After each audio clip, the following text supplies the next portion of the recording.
welcome back to the Optional Boss Podcast. We are your hosts, Josh and Tyler, and today we actually have a very special guest, one of my dear friends from back in my streaming days. She's always been very, very supportive, huge Final Fantasy fan. I'd like to introduce you to Crev. Hello, everybody. Crev, how are you? I'm doing great, thank you. Excellent. Thank you so much for joining us. And Tyler, how are you doing? You know, it's just very convenient that we happen to get a fan of Final Fantasy, because otherwise this might be a bit of a troubling topic today. Oh, no. Yes. Yes. So this is episode 14, where we are going to do a bit of an overview / ranking on the Final Fantasy series. It is something that we've wanted to do for a little bit. We've talked.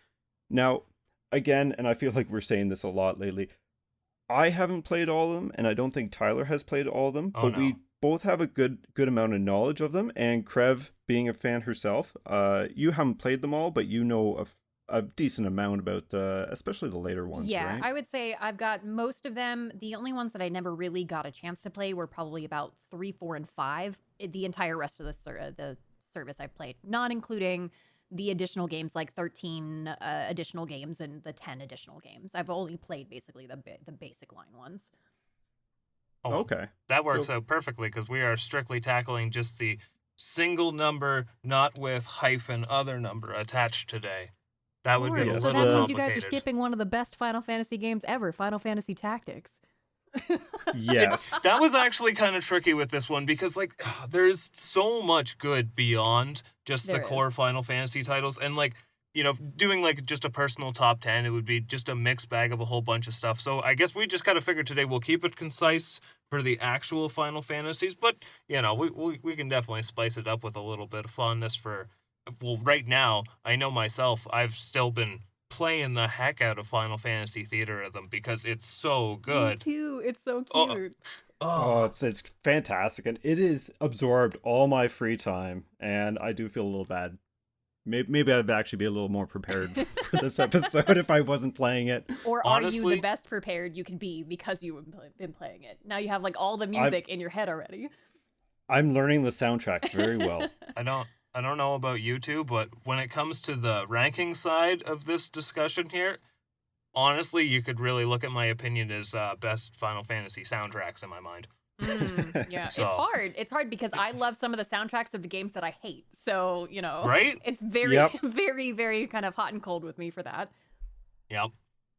Yeah, I could definitely see that. So Crev, how about you tell us a bit, the audience about yourself and where they can find you if they are interested in your content. Yeah, absolutely. So I'm a Twitch partner. I've been streaming for 7 years on the platform, partnered for 2. I predominantly play a lot of Square Enix titles. I main Final Fantasy 14, but I also play a lot of indie games as well on the side. You can find me at twitch.tv/Crev. I'm also on Twitter at CrevLMTV. And that's pretty much where I spend most of my time. Perfect. And how about we get into our discussion? And actually, before that, let's do our proper intro. What has everyone been playing? Tyler, what have you been up to? Just Theater Rhythm, or? Mostly Theater Rhythm. I recently got to the end of Sultan Sanctuary, and you know what? I'm big enough to admit when a game's got me beat and I don't feel like bashing my head against the wall to try to beat it, I put it down and I walked away, and I thought I would play something that I would have more fun with at the time, because I've beaten Sultan Sanctuary before, and don't get me wrong, it is a fantastic Metroidvania Souls-like experience, but there's just so much more I gotta get to, and yeah, if it's just become a frustrating struggle just to overcome something I've already done when I've still got Metroid Prime that I have to get into, it's again Theater Rhythm taking up, so I've decided where my priorities have lied and moved on. But how about yourself? Crev, you go ahead. What have you been playing? Oh gosh, I've been a little all over the place recently. So most recently on the stream, I've been playing What Remains of Edith Finch. Beautiful game. We've actually been doing this short game Saturday. Originally, my functions for Saturday is Strong Indie Saturday, where we highlight like different indie games. But honestly, I've been turning it more so into a short game Saturday. And we've been playing games that are mostly under like 3 hours. So What Remains of Edith Finch was like a 2-hour amazing game. And then Before Your Eyes, I don't know if you've heard about that game, but it is like the blinking mechanic. It is so amazing. Like the game made me cry, like hands down. It's on camera. It's recorded. I cried. It was just such a heart-wrenching, beautiful game. And then beyond that, we had to prep the show by playing the Power Wash Simulator Midgar Edition. So naturally, I prepped on that. And then I've been really just deep diving into the Atelier series. I don't know if either of you have played those, but I'm about 7 games deep of like 32 games total. So that's been another love of mine that I've recently been addicted to. So yeah, I'm a little all over the place. That's fair. And Before Your Eyes, if I'm not mistaken, so we do mini indie reviews on this podcast.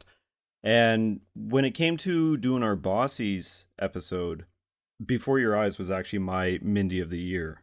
Yeah, it's amazing. So like easily the best game fantastic. I played this year, for sure. As for myself, I've been just hung up on theater rhythm. And I keep slowly shifting my eyes toward my backlog and being like, if that falls, it's going to hurt me. It doesn't exist if we don't look at it. Exactly. And I think that's something everyone feels. Oh, yeah. I got like 400 games. That... It's awful. Oh, We're no stranger to that here. No. Especially being physical collectors. It's like, okay, yeah, we have nothing. It's going to be a few months before they actually ship out. Oh, wait, they all showed up at once. Well, here's theater rhythm. Yep. So let's start diving into our topic at hand.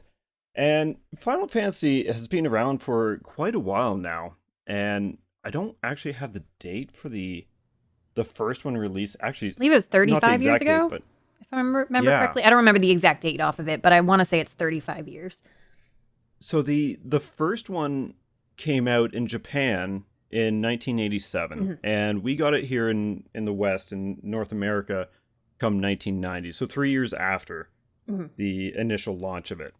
And there's a few things about like how it actually came to fruition that is kind of interesting, because this was kind of not Square Enix, but Square's kind of last venture in trying to do big in the West. And originally it was going to be called Fighting Fantasy, and then they found out that there's actually a book series named Fighting Fantasy, so they couldn't do that. So they came out with Final Fantasy, being what was supposed to be the creator Sakaguchi's last project with the company. And because it became a success, they just moved forward and created. Now there's 15 mainline games, 16 is around the corner, I believe this summer. Yep, this summer. So, what was so special about Final Fantasy 1? Why did it succeed over here?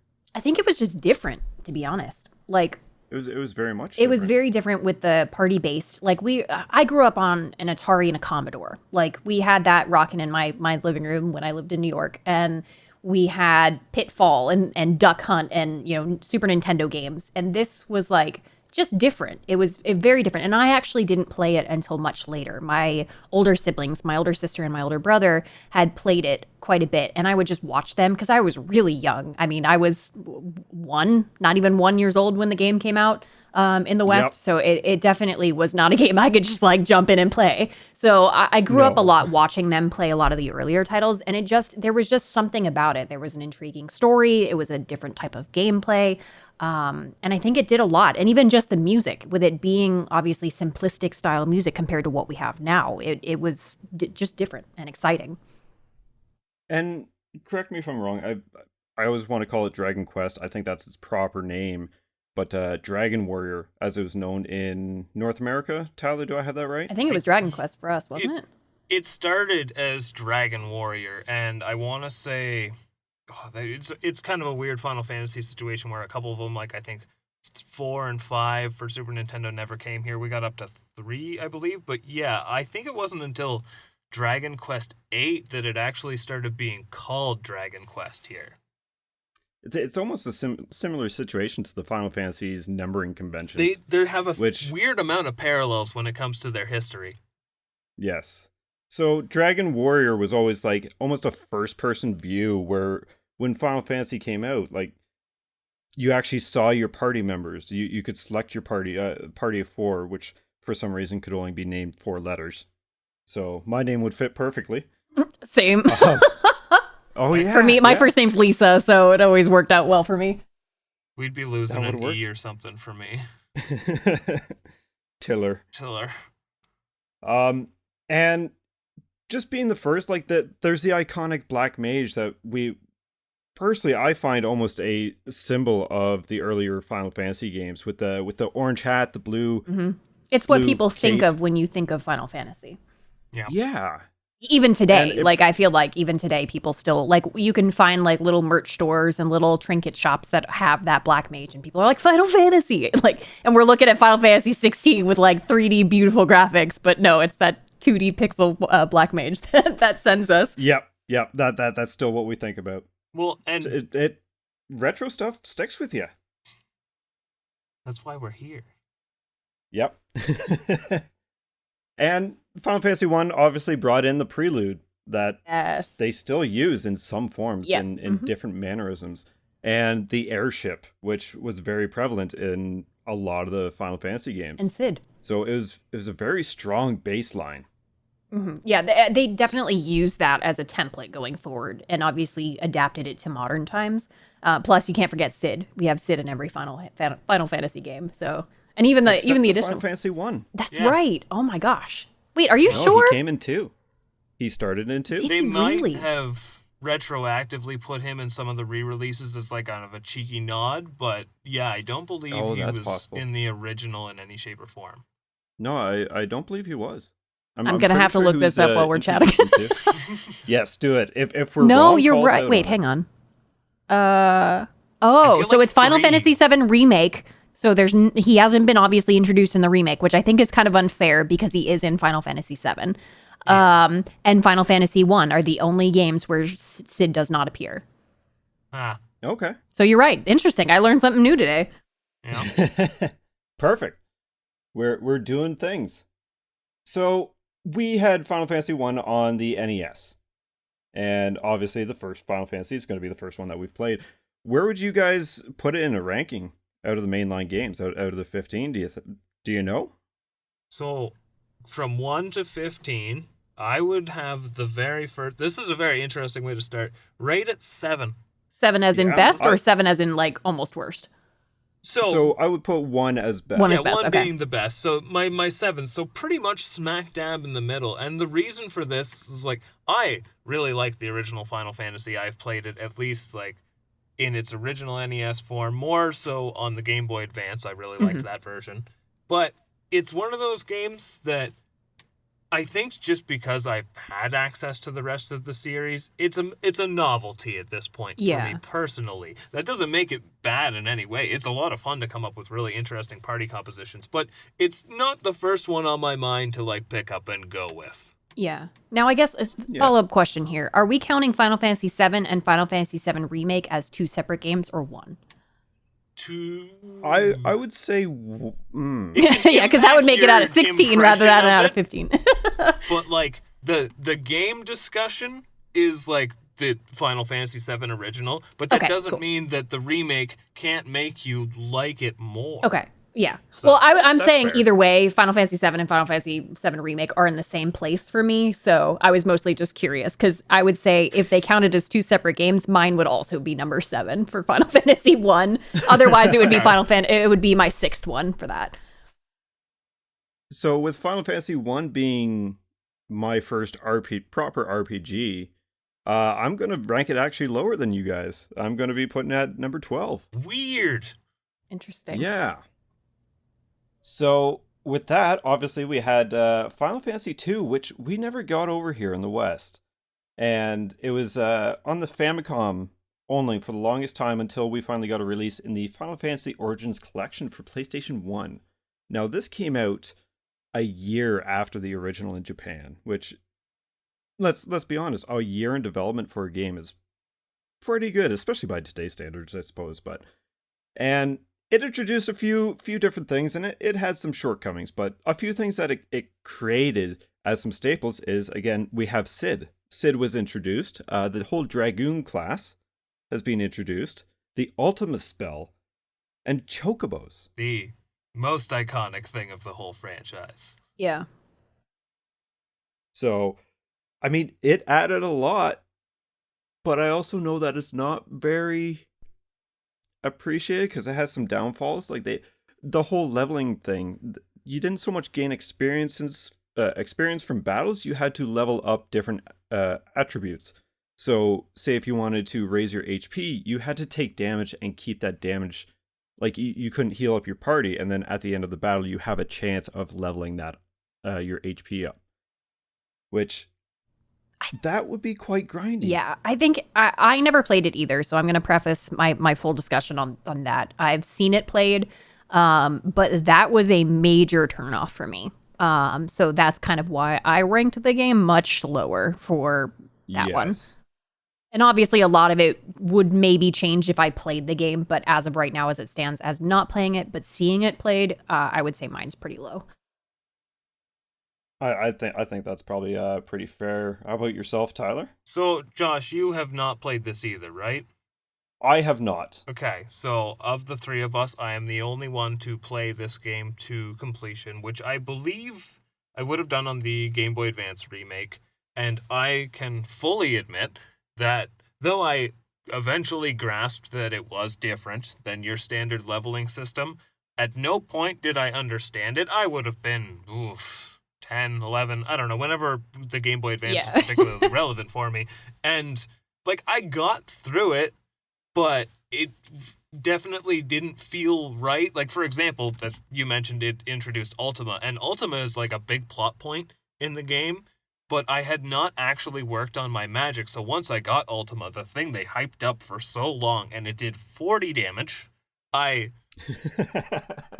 just was at a loss. Now, the interesting thing I do find about 2 is because of its unique methods that admittedly, yeah, it's a big turnoff compared to the rest. There's a lot of interesting ways that you can just break the game in half, and that is neat, but, well, one point I do want to make about it, though, is it follows the trend of NES sequels, like original sequels to properties, being vastly different. Yes. Yeah, I can agree with that. Very common. Well, very common back in the day. Look at Zelda and Zelda 2. Castlevania. Mm-hmm. So, but as for, do you want to know my placement on this ranking? Yeah, let's do it. Okay, so for me, Final Fantasy II would slot at about 10, so not high up there, but not so far away that I would completely dismiss it, especially with something like the Pixel Remaster. It kind of gives me a fresh coat of paint and maybe slightly less buggy to check it out. But Crev, how about you? I would say I'd also have it around like 10 or 11, because I kind of have a couple of them kind of chunked together of just ones that are like meh to me. Like, so I would say, I'd sit somewhere around probably like, I don't know, like 11, maybe 12.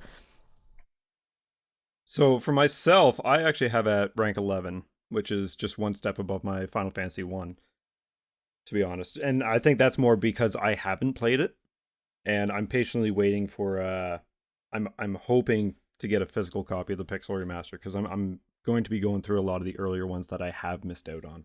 And that brings us to Final Fantasy III, which again is another Japanese exclusive released 1 year later in 1990. And we didn't get this till the Game Boy Advance, I believe. The DS, actually. The DS? Yeah, it wasn't it was until the the full-blown 3D remake that we actually got this game. Oh, wow. Yeah.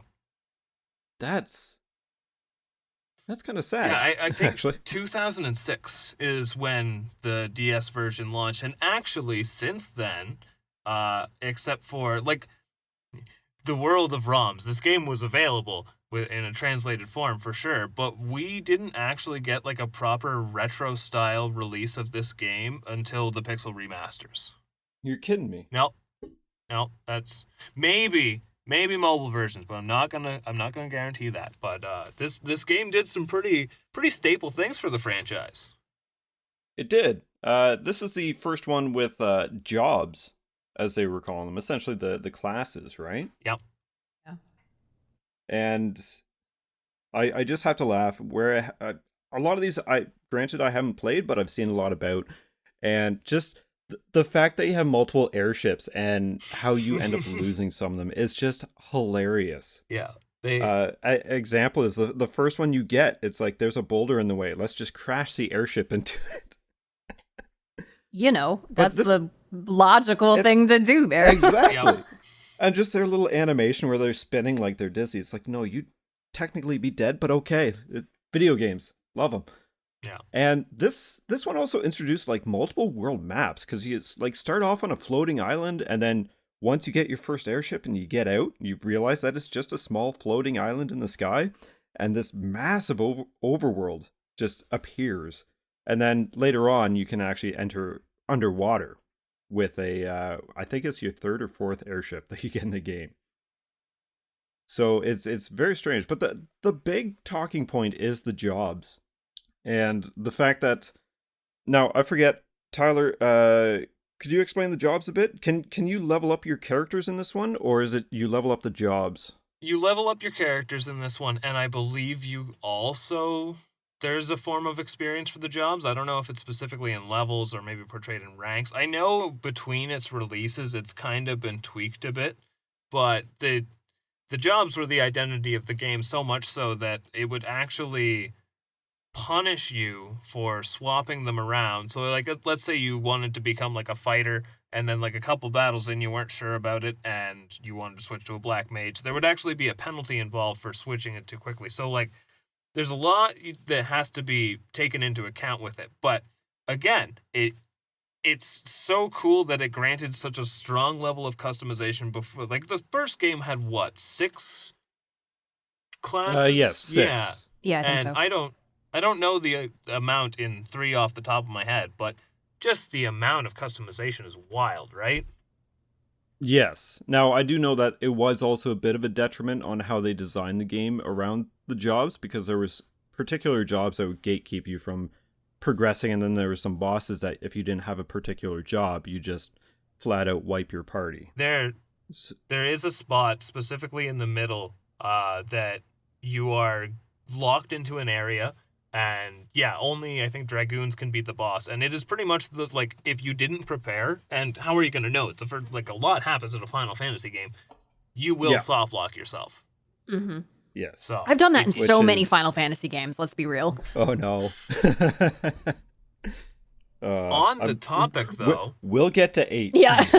you- But I would say, too, I think 3 also introduced a really interesting and powerful narrative of the Crystal Tower. And I think that also kind of offered a really unique kind of standalone piece that people thought of when they think of Final Fantasy. And I know we'll get to it later, but Final Fantasy 14 plays a lot into the story of the Crystal Tower.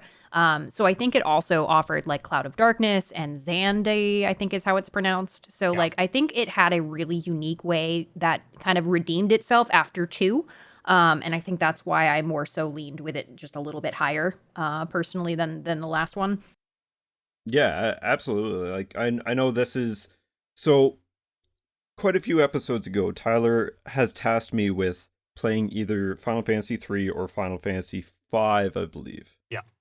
So, one of those is going to be done by the end of the year. And I'm leaning toward 3 myself. But we'll get to why 5 is good and what it brought to the table later on. But yeah, now the Crystal Tower in this, it could be a bit of a boss gauntlet. it's yeah.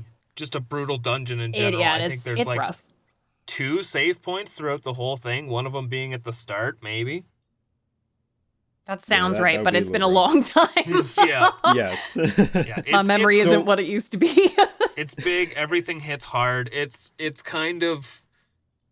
The one thing that's a bit of a shame with 3 is it's got some major difficulty spikes, and especially the last boss is just out of this world difficult. So, but I think it's a big improvement compared to its previous, and it's a big game compared to the other 2 as well. Yeah, I think they really did like try to reel back in, and I hope it was just from like feedback, I'm hoping. But yeah, they spiked the crap out of that difficulty, because I remember like as a kid like wanting to throw my system across the room because it was just like impossible for me. But I was a baby, so like I'm like, not even, really understanding what's going on in the game. All I know is I can't beat this and I'm frustrated. Yep. This is bull. What's going on? Yeah. So with a random outburst like that of anger, where would you rank it? Number 3 is 11 for me. Okay. All right. For myself, it is actually at number 6. Because I am very very intrigued to play it, and I'm going to be playing it once I get a hold of those pixel remasters. I have it at number 5 because I had played it a good amount emulating when I was younger, and I didn't get like terribly far, but I still liked it in the music. It's a Final Fantasy. It's going to be a good time. But the hype for it to come out on the DS, and also even with its brutal difficulty for how good it is, yeah, it's got a firm place in my heart somewhere. So the one that came out on the DS, was it the 3D remake? Yeah. Okay. Yeah. Did we ever get the pixel version? Just with the pixel remaster, so kind of, sort of, not really. Just the remaster. Yeah. All right. So next up is Final Fantasy 4 or Final Fantasy 2. This is where the naming convention starts coming into effect. So the whole reason that this was named Final Fantasy 2 in North America was because we didn't actually get Final Fantasy 2 or 3. And they didn't want to confuse people, which in the long run and in hindsight caused a lot more confusion than we wanted. Was it? So 1, 2, 7. 1, 2, 3, 7. Yes. Yeah. 1, 2, 3, 7. So now this was also the first game that introduced the active time battle system. Yep. Now they didn't have the bars in the battles like you see in the upcoming games, but it was there. It was all based on speed, and I guess the North American version was actually pretty dumbed down. But at the same time, this was actually one of the few Final Fantasy games for its time that came out 3 months after. Yeah. Because it released on the Super Famicom, and this is also the first Super Nintendo Final Fantasy. And it came out in Japan in July of 91, and then North America October of 91. So that's nice, and I mean, we couldn't talk about this game without mentioning the most infamous meme that's come from it is "You Spoony Bard." I forgot about that. You Spoony Bard, yes. I actually watched something about like the origins of that and how it's like it's one of those things where it's kind of it was like a Japanese interpretation of like an English slang term, but then translated back. Yeah, so it's just a mess, and I love how it's kind of become a mess that they relish in now. Oh yeah. Oh, they've embraced it. Like it shows up in 14, does it not? I think so. Somewhere. If you're asking me for a specific, I can't tell you, but no. It's I'm pretty sure it has. It's but you're also the 14 expert in compared to us. Yeah, I was about to say I've seen it elsewhere at the very least. Yep. But I will say, so the interesting thing with 4 is it's probably one of the quickest developed because it was originally being developed for the NES, and then they found out the Super Nintendo was happening, and they just scrapped it, and they're like, we have to make one for this. And that's kind of why, when you look at the visuals of Final Fantasy IV, they look very similar to how they would on the NES. Yeah. And it's also a very early Super Nintendo. Like I think we just covered this in the last one, actually. It was one of the first year releases, right? Yep. Mm-hmm. So, but it was kind of on a much smaller scale, almost like a mini Final Fantasy when it came to like a really well-received RPG on this side of the world. Yes, it was some of people's favorites for the time. It's a bit of a breakout, right? So, yeah. And as for like what it does on its own, now hold on, who here has played 4? I have. I have not. Okay, I have in its classic and the 3D remake for the DS. So I've only played the classic, so it's been a good like 20 years. So forgive me if I forget things. Yes. Oh, that's fine. But I would say if you want to do it, but harder, do the 3D one. It is really good. I heard the 3D ones were good, but I have never gotten a chance to play any of them, 4 or 3, for the 3D remakes. I'm weird on the fence on that because, I mean, the 3D ones do look great and all, but I feel like I just have such a nostalgia. bias. Yeah. I have such a bias for that pixel art. It takes away the nostalgia. Like, that's the biggest thing Yeah. I think that people have mentioned about. At least when I've talked to people about it, they're like, "Nah, it's not my it's not my memories." And it's just like, well, do you want memories or do you want something that looks good? Because that's a battle of the fence that a lot of people have had over Final Fantasy. Now, Absolutely. as someone who is very pro retro aesthetic, and also like I have the very boomer tank of Final Fantasy that like anything past 9, we're going downhill in my books. But that We are not going to get along. we'll get there. Don't worry. Now, the thing I would say with the 3D iterations of like Final Fantasy 3 and 4, they are not the ones you want to first experience the franchise with. I think that you need to play them in their original incarnation, and the 3D versions are almost expanded. Like, you have the book and then you have the movie. So it's like if There's you're a already movie? a fan and you want just like a bigger take on it. I didn't realize. What movie? What? What movie? What movie? No. Like, the pixel version is the book, the novel, and the 3D version is the movie. I completely. Yeah. I thought there was actually like a movie. I'm like, what did I miss for 20 years? I'm gonna That's say. what I was thinking. I'm gonna say right now, Spirits Within is not appearing on this ranking. No, we're not talking No. about that. No. That didn't exist. That was what caused him to step down. But Ed, I will let someone else have the floor on 4 if they may. I think another interesting fact is that it broke away from the 4-player standpoint and brought us in a 5th character. So that was the first time that we as a party leader basically got to control 5 characters, and I thought that was really neat. That's right. Yeah, so it was a lot more to like manage, but I feel like it also kind of gave people like a comfort character. It's like, oh, you have one more person before you get completely wiped out by this boss that you soft locked yourself with. But yeah, There's that soft locking again. yeah. And I think that the active time battle, I am very pro active time battle. It was probably one of my favorite things that they added to the Final Fantasy games going forward, because it did make you like really think, and it was just not like an idler at that point. So like you really had to like react to what was going on. So I really did like the addition of the active time battles going forward in the later series. This was also the one where you didn't have to only collect 4 crystals of the elements. It's like 16 of Because them. then you... 18. Oh my. Yeah.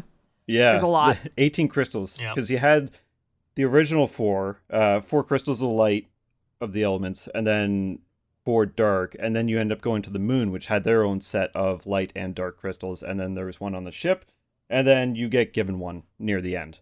And also you go to the moon. So I was going to say, admittedly, that's when I realized that Final Fantasy was just wacky. Yep.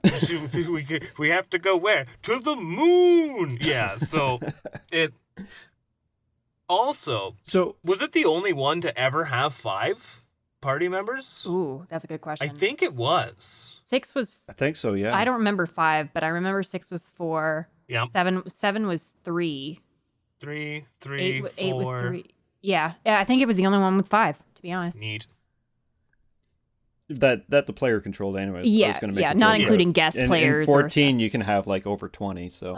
Yeah, This is true. but we're not yeah. controlling all of those, so... Technicalities. Where does it rank for you guys? 13 for me, because it just was a lot, and I didn't get a whole lot of nostalgia from it. It was a cool, like, premise for later games, but for me, it just wasn't, like, that exciting. You were No, right. That's fair. We might not get along. I am more prone to like the middle of the series stuff, less low, because I mean I was too young to play it, and I haven't replayed a lot of these games. Like I did play them like way like when I was like 6, 7, 8 years old. So like obviously 8-year-old me and 33-year-old me are going to have very differing opinions. So once I replay them, my options could change, and probably likely would. But a lot of this is basing on 23-year-old knowledge for sure. Hey, we It's said we were remembering coming the with nostalgia. Yeah, this is all opinion based, so But I will voice mine. But I actually have it at 3, and that is because I think this is the first. Now, not my first Final Fantasy. That was Mystic Quest. That's a mess. But this was my first proper Final Fantasy that I ever played beginning to end. And now I obviously played the much more dumbed down version, which made it a breeze to get through, fortunately. But I've also played it in its original incarnation that's a bit harder, and of course the 3D version. So this is one that I've got a lot of nostalgia and experience with, and I can safely say it's not really the most remarkable by any means. I don't think it's going to be blowing anyone's minds. It's got a pretty straightforward story and all that, but at the end of the day, it's probably the best one that I can recommend to someone looking to start the classic series. Like, this would be the first one I tell them to play. I can agree with that for sure. Yeah. If you're specifically limiting it to the old retro style, I can agree with that for sure. Yeah. So I have mine at 5, and if you couldn't tell from our last episode when we talked about the launch year, I adore the Super Nintendo, and with this being one of the Final Fantasies on the Super Nintendo, I want to check it out. I'm upset with myself that I haven't checked it out, and now I'm patiently waiting again for those pixel remasters. They are pretty solid. The one thing, and I'll caveat this, is I really wish the pixel remasters worked on the Steam Deck. Some of them do, they don't, but some of them don't. So really? Yeah, there's some of them that are they say that they're, the little yellow exclamation point playable, but some of them have some really big issues. So some of them are playable, but not all of them are. So that is a small grievance I have with that. That's a little upsetting. It is, because I bought it specifically for that. Well, things with a Steam Deck or a Switch is the portability behind them. Especially on an RPG. If you're going somewhere and know you're going to be waiting for a good portion of time, an RPG on the go would be perfect. Oh, yeah. If you're on a plane, yeah, that's fantastic. Oh, I used to play Final Fantasy games on the plane. When we get to my favorite game, you guys will understand my ridiculous nature on how many times I've rebought my favorite game. But yeah, I completely agree with you. So it was just one of those things where it was just and it was the ones that I hadn't played. I think it was. Let me see if I can pull it up while we're chatting, and I'll chime in later once I find it. But yeah, I was it was the one or two that I was hadn't played but wanted to play again, or at least try to play, and it was just this doesn't work on the Steam Deck, and I was fail, I hate this. That's upsetting. I don't know what it was with those pixel remasters. It's this is fantastic. Why do they keep dropping the ball with them? No console ports to begin with. No very limited physical edition. And what is with the text? I just think it's funny the text. Oh my god, sorry. That's all I'm gonna yell is just my groaning about the text. I'm done. Go ahead. I did the patch and it made it bearable. I only played one of the pixel remasters, but at the same time, I do think it's funny if it's the outcry for console being just so loud, and they're well, buy it elsewhere, then maybe you'll get it on console. Yeah. I may just re-pick them up for Switch in general, but yeah. It's nice to have. I mean, at least it'll work. Yeah. Yep. Listen, don't attack me like this. That's not an attack. That's attacking them, not you. I know, yeah. I'm just man, I wish I just would have waited and held out for the Switch version. No one knew it was coming, though, right? Yeah. So. I mean, I knew it was coming. I was just impatient. That was really what happened. Yep. That's fair. So next up is Final Fantasy V, which was another Japanese exclusive. And I didn't actually look this up. I'm assuming it was a Super Famicom game. It was, I believe, yeah. Yeah. And that was, a year after, so in 92. So they're still pumping these games out. And we finally got a copy over on the PlayStation in 98. Or more commonly, which has a better, proper translation, on the Game Boy Advance in 2006. Mm-hmm. And 5 really built upon the job system and letting experimentation be much easier to do. It brought back, brings back the active time battles, mm-hmm. and which is now a pretty big well, I guess not now, but was a pretty big staple of the time for the Final Fantasy games, except this time you could actually see how close your character's turn is going to happen, right? So you had that little bar that I'm sure we've all seen and countless other RPG games have kind of borrowed that same tactic over, right? Mm-hmm. And this is also where I think they started experimenting with boss battle mechanics. And the one I'm going to bring up as an example is Atmos. And he looks like he has like a dark void hole inside him. And when he knocked one of your party members out, or multiple party members, during the active time, it started sucking them in, and then they'd be removed from the battle forever, so you couldn't resurrect them or anything. Yeah. Yeah. And that adds a whole new dynamic to the actual fights and everything. And I just gotta throw out its soundtrack, which is pretty good. Like they did a really good job on the prelude version of this, the Chocobo version, the victory fanfare, which we all know, do do do do do do do do do. Yeah. Right? And I gotta do a shout out to Battle on the Big Bridge. Oh my god, I'm so tired of hearing that song, but know. I'm saying that as a Final Fantasy 14 player who constantly got Battle of the Big Bridge with Gilgamesh fight in Mentor Roulette like every day straight for a month. So that's mostly why I hate it, but it was remarkable for its time. Oh, absolutely. And both of you are playing Theater Rhythm. I'm sure you've heard a lot recently. Oh, I tried to get rid of it as fast as I could. There's a few different renditions of it in there. Yeah, I know. Yes. That was the disappointing part. I was like, oh my god, how many times do I have to beat you, old man? Yeah. On that topic, though, of like the more active boss battles, so yeah, some other things that would occur is they actually had different sprites for certain phases of a boss. For example, one of the first bosses in the game that actually teaches you these mechanics, I think it's a rock or a Garuda, a big fantasy bird, essentially.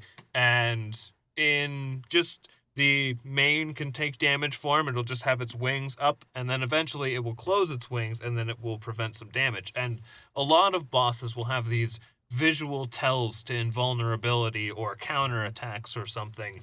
And I know a lot of people perceive these games as just still images hitting each other with sticks, but I feel like for its time, that would have made your imagination just explode. I mean, given the fact that absolutely. we had just had like one singular 2D pixel for the entire boss fight, yeah, absolutely, I agree. It was just something new and exciting that they were able to implement. That just made it feel, like, I guess, just more, I don't know, exciting and more like interactive, I guess. Well, So, it builds on strategy. have both of you played this? I played a little bit of it. I never finished it. I got very like short way in and then was not able to finish it. Okay, do you mind if I spoil a little something Go for you? for it. If these games are old, I'll take it. Yeah. Yes, that's fair, but I want to double check. And if anyone listening doesn't want to be spoiled, just skip 30 seconds or so.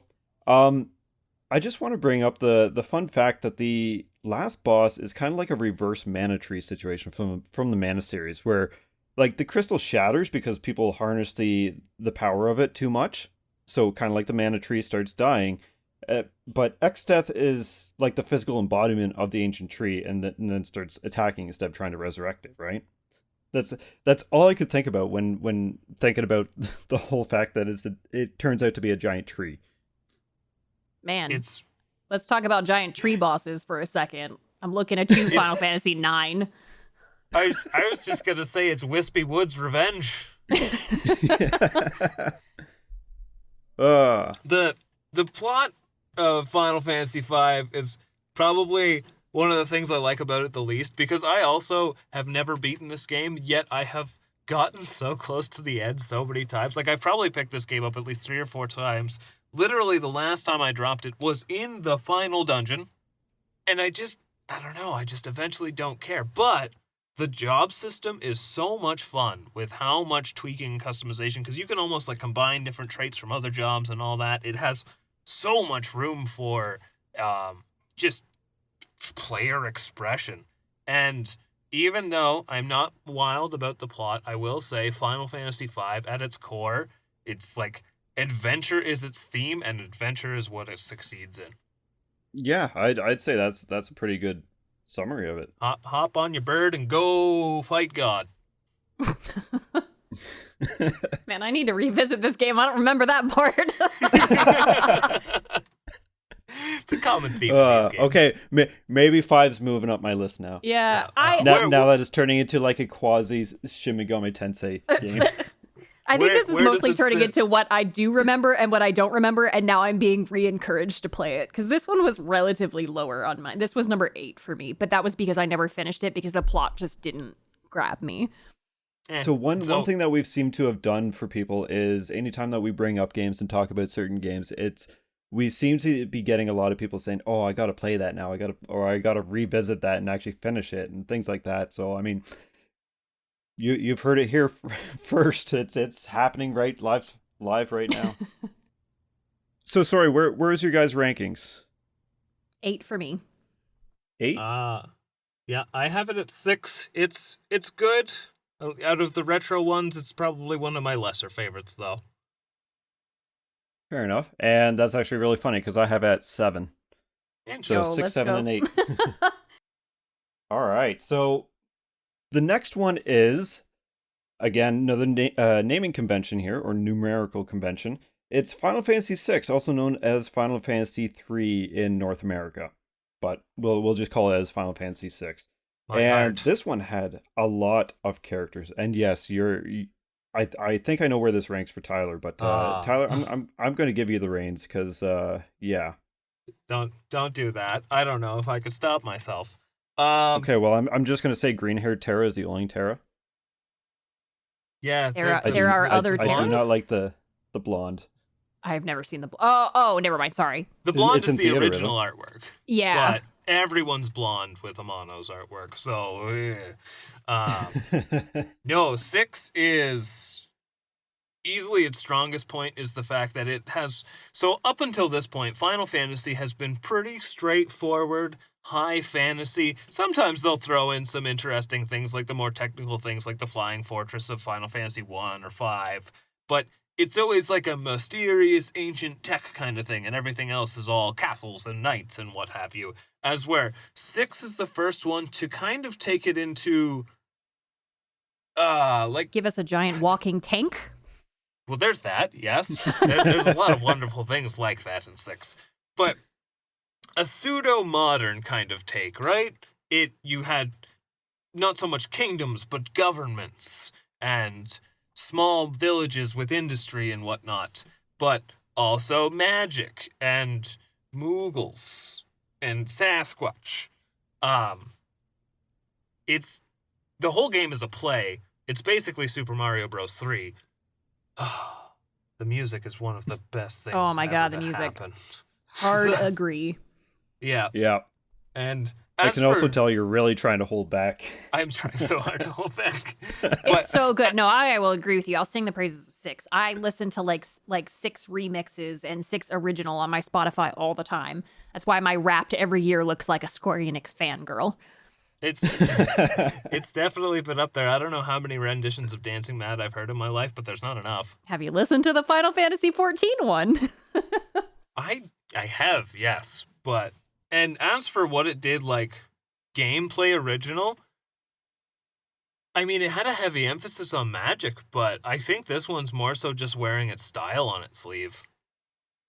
I would also argue that this is probably where Final Fantasy story-wise has really taken a turn to be really advanced and good as well. I think this was one of the first entries into the series that had probably the most cohesive story. Yes. Of all of the previous 5. I think this one took a real sharp right turn and did a lot of really great things with the plot. And I think it did an interesting job of marrying all of the characters and their individual side stories into one cohesive plot. Whereas a lot of other games kind of struggle with that. I think this one did a really good job of kind of understanding, like, this is where the background of where this character came from, or like, this is the story of Terra, or this is the story of Locke, and all this like really great character development into a story rather than kind of a story and then these side character developments. Especially when you're getting into the second half of the game, when you have to search out the party members and start getting them back, right? Mm-hmm. And before that all starts with Celeste, like, that is heartbreaking if you don't do what needs to be done, right? Yeah. So I would say that this is probably where Final Fantasy really said, okay, we got to do more focus on the story. Because the previous ones, they're fine. The stories are little janky, admittedly. Not And not even just story itself, but just visual presentation as well. Like you think oh yeah, they made Final Fantasy VI in under a year. I want to say it was somewhere around 9 months. Now, God. you know, with these games, they have it at least loosely made in their heads well before they even start developing it. But that aside, if you look at this compared to, because 4 and 5 looked like a little bit more polished 4 visually, as where in 6, all of the sprites, they're all bigger. You don't shrink to that more chibi form in the world map and whatnot. Everything's about the same size. They have a lot more expression. It's amazing how much character just a blinking animation will show. And like when they do those rapid blinks for the more emotional scenes and stuff like that, their excitement animations. And then you have like the backgrounds for battles and the enemy sprites. They all look almost hand-painted. yeah. No, I can get behind that. Yeah, 6 is just overall a really, really good time. And I would honestly say, like, you were mentioning that you'd recommend Final Fantasy IV for a first timer. I would almost say 6. Yeah, because 6 it's is not usually too difficult. mine. But 6 is just it's wonderful all around, from its art direction, from its music direction, from its storytelling, and just overall combat. It's on point. I think the best it's thing really good. is they push the envelope with that game. They, especially with like the DDR aspect, like with the, let me tell you how many times I screwed up those commands and things like that as a kid. But like they challenged the envelope and pushed different things. Like it was also the first game, if I remember correctly, that had relics as well. So that was a really cool like feature, especially for people that were like collectors and stuff. So like I'm one of those people that I kind of liked going in and finding all those like separate things. So that was kind of a neat little aspect that they added to that. And I think just in general, just the varying amount of classes that each of the characters had, like their individual classes, not like the, class choice. I just think like the Shadow Ninja, all sorts of stuff like that was cool. Like I think they really did something unique with 6. Yeah. And I think it's just palatable. It's a very palatable game for people that like retro, but don't want the struggle of retro, if that makes any sense. That is a very good way to put it. And it has really, really smooth pacing as well. Yes. Like the story is always moving no matter what. And it's not nearly difficult enough for you to really feel like you hit a wall. I will say, without getting into spoilers around like the midway point, if you played it, there's a bit of a spike, but it's not an unbearable spike. It just kind of makes you think like, okay, things are serious now, right? Yeah. Oh, I got slapped the first time I fell in that one. those darn pyramid bugs and those weird sheep things. Those things knocked me on my butt a few times. Yeah. I think, and the villain is top notch. Probably my favorite in any Final Fantasy game. See, he's one of my least favorite. Really? I think just because he's so obnoxious is that he's makes detestable. He's like, and it's just like, it irks you. Like, you ever just find somebody that you just don't like that much? And like, I understand he's supposed to be a hated character, but like, he just like, his just like looking at him just gives me a full body ick. And I'm just like, you want to punch him in the face. Oh my God, I do. I want to punch him in the face, and I want to delete the soundtrack of his laugh. Can we do that? Can we do that, please? No, the laugh. I really wanted to use it to open this podcast. Oh my God. The laugh is 100% what seals the deal. It does. Yeah, it like really being does. such an iconically like I want to choke this guy kind of villain, right? Yeah. So this is why he's one of my favorite villains. Is just because, well, the laugh, which signifies it, and just the amount of backstabbing, just the amount of like terrible things that he does, and you see he does, right? Like, it is just, he is a maniac. He is an absolute lunatic. And we're going to be getting into Final Fantasy VII here soon, but like Sephiroth, great villain, but he's more, I have mommy issues. Yeah. Okay. Don't go hating on my favorite game, all right? We'll get there. Well, I think if I want to say one thing that I'm very fond of when it comes to the main villain, and I'm going to give there's a big spoiler warning, skip about 5 seconds, but I can sum this up very quickly. He won.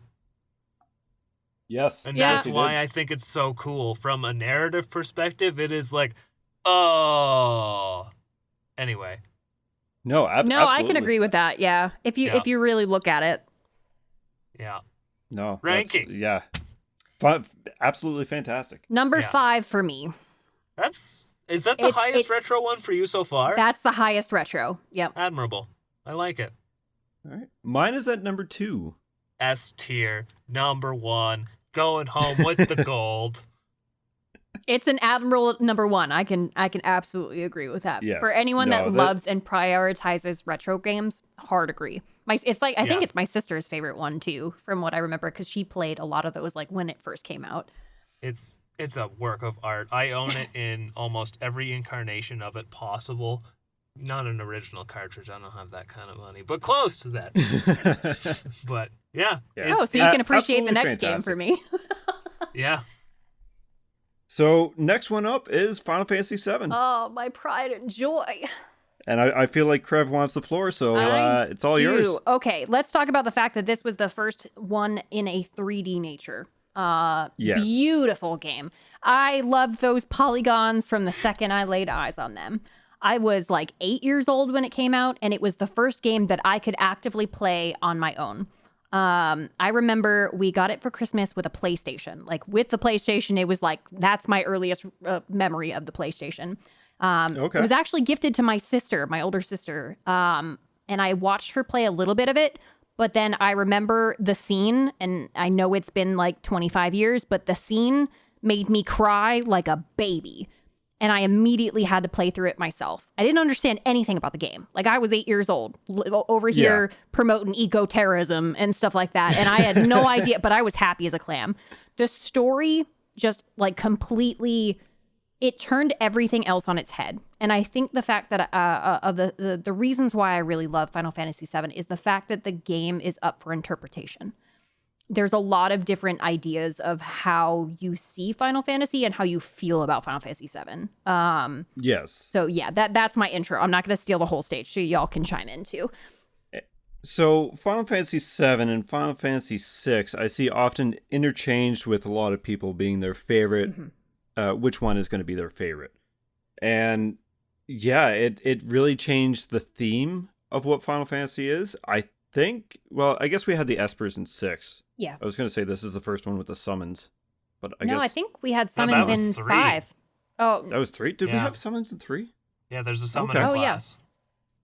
Ignore me. But yeah, I absolutely love Final Fantasy VII. It's spoiler on my ranking, but it's my favorite one. Yes. I do have some gripes with it. As any natural game enjoyer should. Yes. Sephiroth, I think, is really cool as a bad guy. I like Kefka because he shows more of his disdain for humanity, where Sephiroth is just like, okay, I'm going to go over here. Like I said previously, has mommy issues. But I do think he's a really, really cool villain in a game. And just the whole structure of the story, we won't get into story or anything for spoilers and whatnot, but yeah, just the whole Final Fantasy VII universe, including the spin-off games from it, I've quite enjoyed, except for Dirge of Cerberus. That game does not exist. No. It doesn't exist. Technically doesn't anymore. It has been retconned out of the canon. Yes. Yeah, thankfully. And I preface this, I actually am a panel speaker on Final Fantasy VII. So like I do like really deep dives into this game. I spoke at PAX East. Perfect. Yeah, I spoke at PAX East last year on psychology and trauma. And I think Final Fantasy VII really opens the door for really traumatic things like death and really just anxiety and depression. You see Cloud going through this distraught of not understanding who he is or like what he's done. Like his entire memory is false. And he's like, you're watching an entire game of somebody battle with himself. And that is fascinating to me now as I've gotten older. And I think I've learned more. Like, to preface this, I've played this game 112 times. Beaten it, excuse me. I have beaten the game 112 times. I have played it more than that and started it more than that. But I love it because I learn something new every single time. You learn, like you pick up a side quest or you pick up this like interesting dialogue that you didn't catch the first time. I think it just really opened the door on like kind of like it really just kind of shaped me as a person in general too, because I saw myself in the game, but I was also able to like really understand and translate that to the real world. And I know this is getting really deep and I'm not going to go too much further into that, but it really kind of made me realize that like who I am as a person is being influenced by this game. That's really neat. That's in it's amazing how there are some games out there, such as Final Fantasy VII, or anything really, that can really make you kind of do a deep dive into yourself and your own psyche. It just speaks to the power of what games can actually be versus other mediums. Absolutely. So yeah, and I thank Square Enix for that, because there are two games that have done that to me as Final Fantasy VII and Nier Automata. Like those two, yes. I've deep dived because of them. And it's fascinating. Like I'll be, this podcast will air afterwards, but this PAX East next week, I'm leaving for PAX East, and we're doing a panel on Final Fantasy VII capitalism and ecosystems, and basically a deep dive into like the eco-terrorism of the game capitalism and how it's affecting like real life and how it's translated and stuff. So I literally could have an entire like 6-day long podcast just on Final Fantasy VII. Really, I could. That is awesome. That's exciting, and I'm also jealous for you going to PAX. You can always come next year. Yeah, we actually brought that up recently.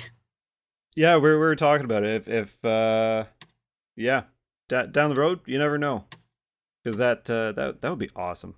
I love it. It's just such a culture. Like, I personally haven't been to any conventions or anything around games, so I would love to actually go to one just to at least see what the culture is all about. Yeah, PAX is really nice. It focuses more on like indie games and tabletop, but it's still a really cool, like you're just centered around tons of gamers who love the same crap as you. Oh. And indie games is speaking our language. We could record an episode of Mindy's Live. Yeah, there you go. That's pretty much how we do. Yeah. So, okay, Crev, I'm very curious then, because I've heard so many different mixed opinions on it. How do you find the remake? I love it. Okay. I absolutely love it. And thank you. I love it for a lot of different reasons on why I love the first one. So I love that they are taking liberties with it, but still paying homage to the original. So obviously, yes. I'm not going to go into spoilers, but they've changed major character deaths and stuff like that. Like, just, I'm not going to name names, not going to do anything like that, but people who we assumed were dead are no longer dead. And that is going to shape completely different stories. Yes. And that is a huge revelation. And it's something that like all of us kind of deep down wanted, but now we're finally getting. So, and we also don't know, like, are we going to have to experience those character deaths now? Yes. Where before it's like, okay, that we know that this was going to happen. Oh wait, no, they're alive. Oh no. Yeah, and now it's like now it's like the nail biting anticipation of, am I going to have to watch them die a cruel and unusual death that I don't know about? Yes. But yeah, so I think it's beautiful because I love the fact that it deep dives into side quests and it deep dives into the narrative around some of our favorite places. So not only am I spending 20 hours in the slums instead of 3 or less, I'm now getting really deep dives on like things like the orphanage, or I'm getting to learn about Aerith's kind of backstory a little bit more and how she's integrated into the sector, the Sector 6 area, and like how she kind of learns her way around like the Sector 5 and Sector 6 wall market and things like that. Like there's so many different like nuanced things that we're learning with the game that I think still allow original fans to get excited, but also allow new fans who are interested in experiencing the story and the love of Final Fantasy VII in a modern spin. Absolutely. And like with the remake, what I've found is they stopped telling you things and they started showing. Yes. Such as Shinra and how they're bad, instead of just letting you know that they're bad and we have to fight them for this reason. Mm-hmm. You can actually see how shitty that president is. Yeah. Right? So we're not just getting the one single text box from Barrett. We're getting like him actually like throwing the plate down and things like we're seeing the story behind a lot of things that we just kind of accepted as truth based on like a 30-second intro into the game. Absolutely. So we are doing a ranking off the original, but yeah, I've already mentioned that Final Fantasy VII is my first, and I probably had the most fun with it. I will bring up the whole fact that it took me a long time to actually play 7. And I've mentioned so many times on this podcast now how idiotic of a kid I was. But I played Final Fantasy 1, as I mentioned, when I was a kid. I didn't see another Final Fantasy till Final Fantasy 8. And I was introduced to it. I played it. I loved it. And then I saw 7, and it's like, this is on the same console. Why does this look so crappy? And me being a kid, didn't realize on what I was missing. Mhm. And now it's probably it is my favorite Final Fantasy game. I think I love the characters, I love the story, and yeah. No, and you're not alone in that. Like, a lot of people that I talk to about Final Fantasy VII, they're like, meh, it just like, I don't want to look at like block hands. It's like, okay, then don't look at the block hands and play the remake. Like, there's different ways to introduce them to the story, but like a lot of times is people just don't give it a chance because it is overhyped. And even when it came out, it was very popular as well. So obviously with it being like the Yes. next gen Final Fantasy. So there was a lot of like just kind of outside criticism on whether or not people should play it and kind of making fun of people who did enjoy it. So like of there course. certainly was a stigma around 7 for sure, even though it is, I would say, publicly the most favored of the Final Fantasies. Yes, and 8 is not very enjoyed. I'm in that Not- camp, it that's has- for sure. I am in that camp as well. Yeah. Yeah. So you both have so- 7 as number 1, I take it? Number 1. Yeah. Well, for myself, with the real controversial take here, that's gonna be my number 2. Oh. That's acceptable. Oh, That's yeah. acceptable. We We already know you accept, had number 1. Yeah. Yeah. Oh, and, absolutely. And I think, Trev, when you said it earlier, that the fact that it's up for interpretation, I think that's kind of like the entire spirit and identity of Final Fantasy VII, right? The irony of calling it the identity when the entire game is just a walking identity A loss of crisis. identity. Yeah. But It I is. think Yeah. it's like I really like Final Fantasy VI's story. It's a really intricate story, but not a complex one by any means. Yeah. As where 7's is a story that you take something away from it differently every time you come back to it, right? Exactly. And that's one of the really cool things about the remake, because I know for myself, when I got to the end of it, I went, what the hell was that? Yeah, me too. And then probably like, about I don't know 3 what this days is, later, but I I love went, it. yeah. And then I was like, oh my God, that was brilliant. Yeah. Yeah. So, but even with the original 7, but without going into real strong details about the plot, how long did you, or like how much anxiety did that snake give you as a child? Oh my God. You know how many times I felt like God trying to fight that thing?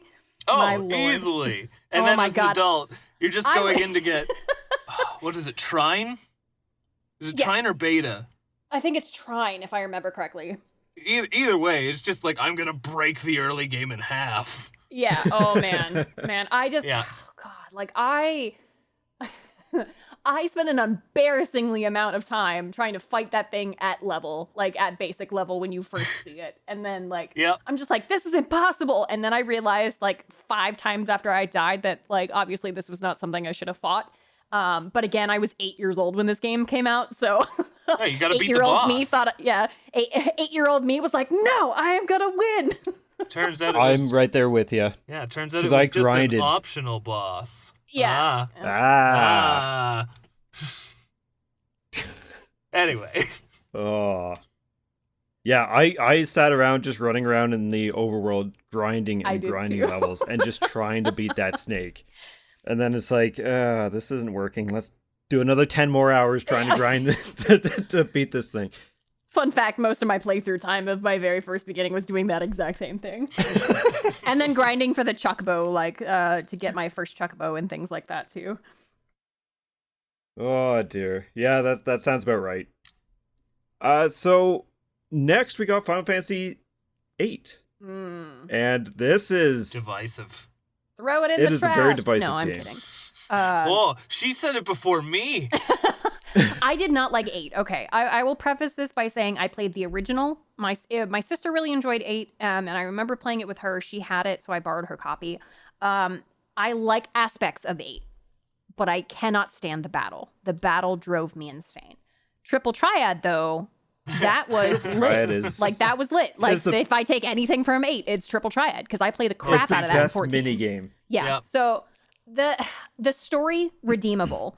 The battling, awful. Could not stand the... And I played the remaster as well. I downloaded the remaster for my Switch, and I tried getting through it, and it was painful. Like, and if a game's painful, I'm just going to turn it off. So is that because the level scaling with everything? I think it was just kind of the style of battle. I can't even remember the name of the way the battle is handled. Give me one sec, I'll pull it up. But I think it just, like, in general, it just felt clunky. Everything about the battling felt clunky. It's Because it still used the active time battle. Yeah, maybe it was just like the draw versus, GF and stuff like that. I think Yep. that's probably what bothered me the most about it. Because it was junctioning just, system. it felt so different to 7. Like, 7 felt fluid, at least to me, and I know some people will disagree, but this one just felt unnecessarily complex. Yep. It really was, and there was the weird scaling, so you couldn't really grind out of any difficult situation. And it has a lot of issues. And being a kid, I absolutely loved it. Nowadays, I can definitely say, yeah, there is a great game there that is shrouded with a lot of mistakes. Yes. I think the story is I good. know- Like, don't get me wrong, the story is decent and redeemable. Just please redo the entire battle system. I'd say redo all of Squall's words. Otherwise, whatever. You mean you're the best? Oh no, that wasn't his words, but you're the best looking dude in this room. That is a classic meme. I enjoy that one very much. I kind of feel like Final Fantasy VIII is almost like the Final Fantasy II of its time. It was standing on the shoulders of something monumental for starters. And, as Josh was explaining earlier, the perception could be side by side that at a glance it had better graphics than 7, but it almost kind of felt like that was all it brought to the table. Now, I know it brought a lot more, because I've watched this be played by several friends growing up, and I was at least fairly familiar with the Final Fantasy series at that point, and it just didn't have that same kind of pull for me. I don't know if it was just the characters didn't entice me as much. I'm not, like you said, the plot itself isn't that bad. I can actually think of a more popular Final Fantasy, which is plot that I dislike more, but we will get there. But it kind of did too many things too differently, which seemed to be like the public perception, which is kind of why now I feel like I owe it to myself as a fan of the series to at least give it a proper go one day, because I had a very stigmatized negativity towards this game, as where now I have a curious but wary intrigue. See, I Whenever did you that. get annoyed with it, you just play triple triad. That's exactly what I did. I did the same thing, because I was like, man, a couple of my friends and my community members were like, man, I really love 8. And I was just like, man, it's been like 20 years since I played this game. Let me download. I downloaded the remaster for Switch. I got maybe like half hour into it, and I was like, nope, just give me triple triad. I'm done with this. So that start of the game is really, really rough. It is. Like you go fight Ifrit, but it's all like, welcome to our school, and you are a good seed member. Here, you can't go on your exam yet till we do this. Oh, time to go on your exam to protect this town. Yeah. Oh, but I don't want to stay here. Let's go off. Well, we have to listen to you. And it's like, okay. It felt like Final Fantasy's angsty little brother. Yeah. Like, just in general. very Like, much that's so. how the whole game felt. It was just angsty Yeah. for no reason. Squall. Now, one thing Not that I that- take that back. No, I take that back, because Final Fantasy VII Cloud is probably the most angsty of the entire series. But But it, he an tries to be unnecessary. so cool. Yes. Like, he's Yeah. such a dork. Yes. He's a dork. Yeah. Yeah. He's like a fake emo. Almost. Yeah, I can see that. I think Like, he doesn't want attention, but he actually does. He wants the spotlight, but not have to do anything for it. Yeah. Not show he cares or anything. Until, yeah. I think they turned up the edge notches a little bit too high with Squall, where, like, he's got the leather jacket, and he is generally the most 90s teenager. Everything sucks. Yeah. And it's Like- kind of a hard protagonist to, like, want to connect with. And, like, I see what they were going for, but he's, like, just so distant. And I know Yeah. that's a big part of the story beat, but man, is it hard to want to thrive. Yeah. I think, and Yeah. it's interesting because, like, when you compare him to, like, Cloud, where a lot of people would compare him, like, hey, he's angsty, why do you love him? I think a lot of it is because, like, I think we love Cloud because of his history. And we Yep. don't have that love of history with Squall. And we don't have that, like, context. Like, obviously, we didn't have that context when we started with 7, because some people just didn't like Cloud when they played it, and that's fine. But I think as we learned more about Cloud, we realized, like, oh, he's not that bad. He's just troubled. Whereas, How can you hate someone that doesn't even know who they are? yeah. I just think there just was, like, some key plot in his character development that just wasn't fully developed. I do feel bad, Josh. We've kind of been stomping all over this game from No, your no. childhood. Here's the thing, because I've mentioned before, even during this podcast, that 1 was technically my first Final Fantasy, but 8 was the first one I can really recollect. And so it's always going to have a place in my heart because of that. But I will fully admit that it is not a high-ranking game in the series. It has, like I said, there's a great game there. It's just hidden underneath a lot of Now, shit. I will say, the fans of Final Fantasy VIII are some next level people. Like, just they have gone through and fished out the amazing parts of the game, and I respect them for that. I'm not digging that hard. So, what would you guys rank it? 8 was number 9 for me. Same here, actually. Yeah. Huh. I was 8. 8 for 8. Huh. So we're about the same So- ranking for it. Yeah, we kind of respect it from afar. Yeah. Yeah. So next up is Final Fantasy IX, which I just played recently, and I quite enjoyed. Can we talk about the It's- soft locking now? I soft locked no. myself on the last boss, Oh. and I had to restart Oh. because I didn't have any earlier save stuff. So I will preface this by saying I really did enjoy 9. 9 is in my top 5. I enjoyed it, but I thought it was a little interesting that they chose to do such a stark difference in character and world design. Because obviously we went from Final Fantasy VII, very heavy blocky polygons in a very industrial world, and then to 8, which was kind of like a European-esque style world, but still very modern, and then it kind of morphed back into these, like, more... I don't know how to explain the art style, but you guys know what I mean, right? Like, It's very fantasy or Yeah, based, like, it's kind of thematically. whimsical, and, like, yeah, it completely, like, changed. And I think that was a very stark difference for me. And that kind of led me to, like, being a little on the fence about it when I first started it. But I think it was a very charming game. I think it offers a really interesting story. I think the whole Zidane aspect, and I'm not going to go into story spoilers, but I think learning about him as the game develops makes you kind of understand the story a little bit better. And yeah, I would say I really did enjoy this game. I loved Vivi. I loved even Garnet at some point. Vivi is fantastic. Yeah. I'm sorry. I mean, Vivi... Again, going to the whole Black Mage yeah, I was thing. about to say, Vivi is like the new age version of the 2D pixel Black Mage. Oh, I love him. Oh, he's fantastic. I think the interesting thing about Zidane is they kind of did something similar to a character like Cloud, as opposed to the more amnesiac sort of approach, though. They have someone who's a little bit more confident and fully realized in everything, but just is a little unsure of their path. Yeah.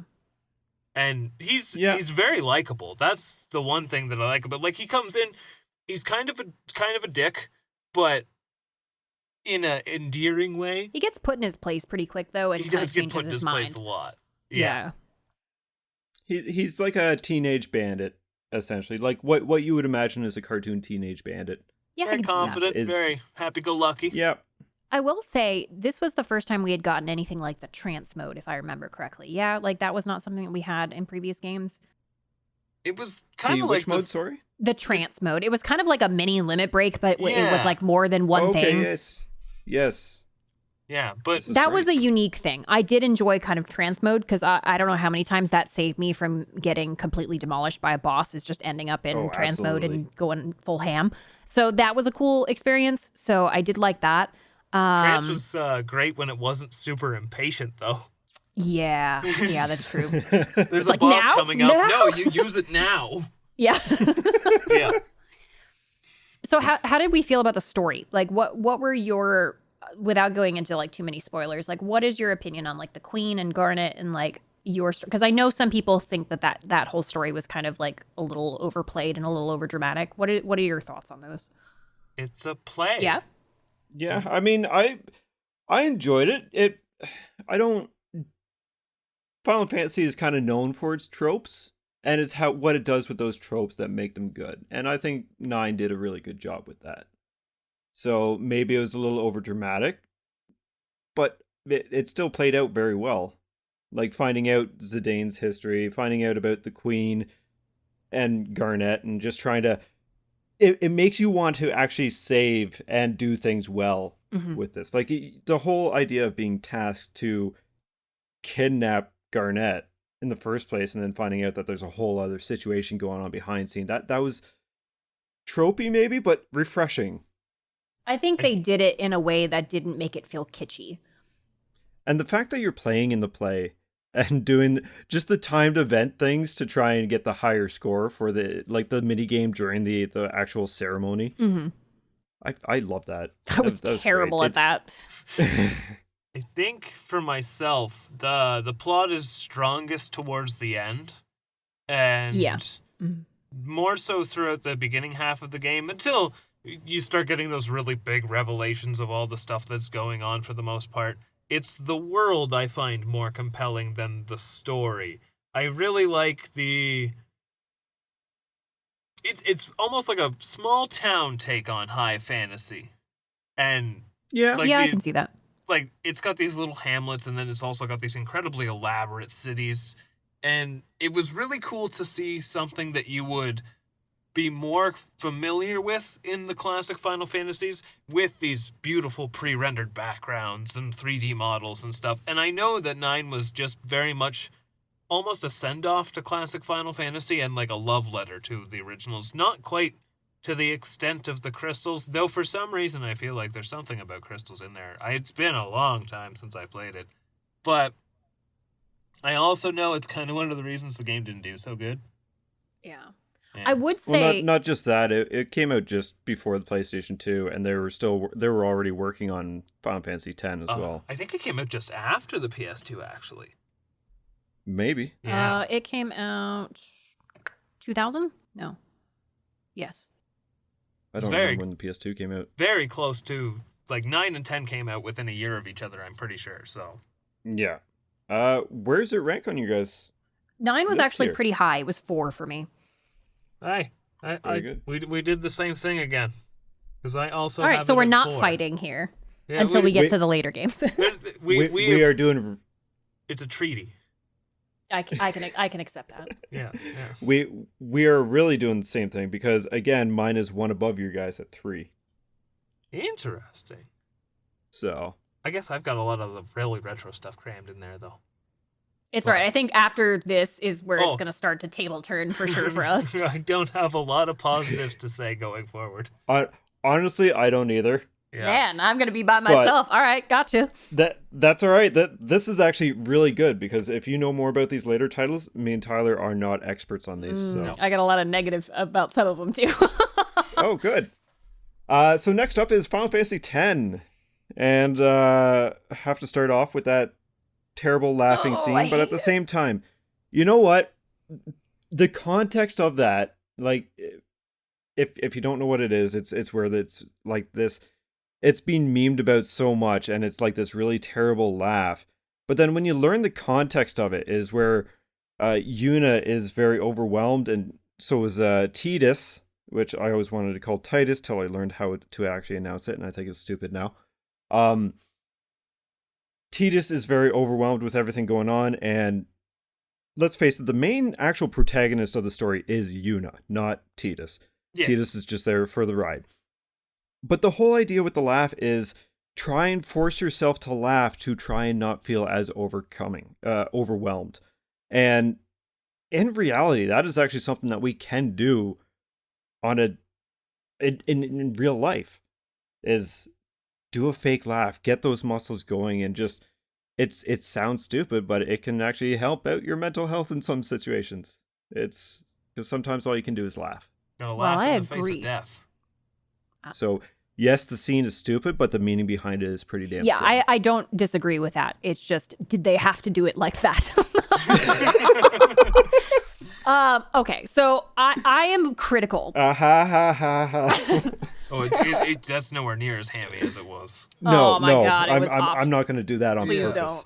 don't. Okay, so I people know me for disliking two major games, and this is one of them. And the reason why is that I feel like everything was a bit disjointed. The story arc was just kind of meh for the character design. It's so boring. It was so boring. I am so sorry for people who love it, and if you love it, I'm glad you love it, but it is not for me. The biggest thing is just that, like, the character designs felt very, like, unfinished, and it didn't pick up and actually feel like it became finished until 10-2. And it shouldn't take a secondary game to make your game characters feel like finished. And that was a big reason on why this game is not really rated very highly for me. The second thing is... Oh, go ahead. Oh, sorry. I was just going to say, it's funny that you mentioned that because I haven't played 10. I have reasons why I don't want to. Yet I am more interested in playing 10-2. Yeah. 10-2 was by far the superior game. But if we're not rating additional titles, we're going just on 10. Yep. I think it was just... It felt... After coming off of 7 and 8 and 9's very powerful stories, 10 just felt like a letdown. And there are good things about the game. Like, obviously, like, 10-2 redeems itself and tells the story that I feel like I wish 10 did. A lot of the things is I also didn't love the mini games. I am not a Blitzball fan. I found that to be one of the most annoying mini games, and I know I'm gonna get like knifed to the face for that, but it was just definitely not a fun mini game, and it just felt so much of a slog to get through. I didn't come to my PS2 and sit down in front of it with Final Fantasy for sports. Yep, I can see that. Yep. Yeah, I hard agree. I will say though, Final Fantasy X has some of my favorite music. I'm indifferent to the music. I know that the battle theme... So Final Fantasy X is one of those that I went to a friend's house and I would watch over their shoulder very frequently as they played through it. As was the style at the time.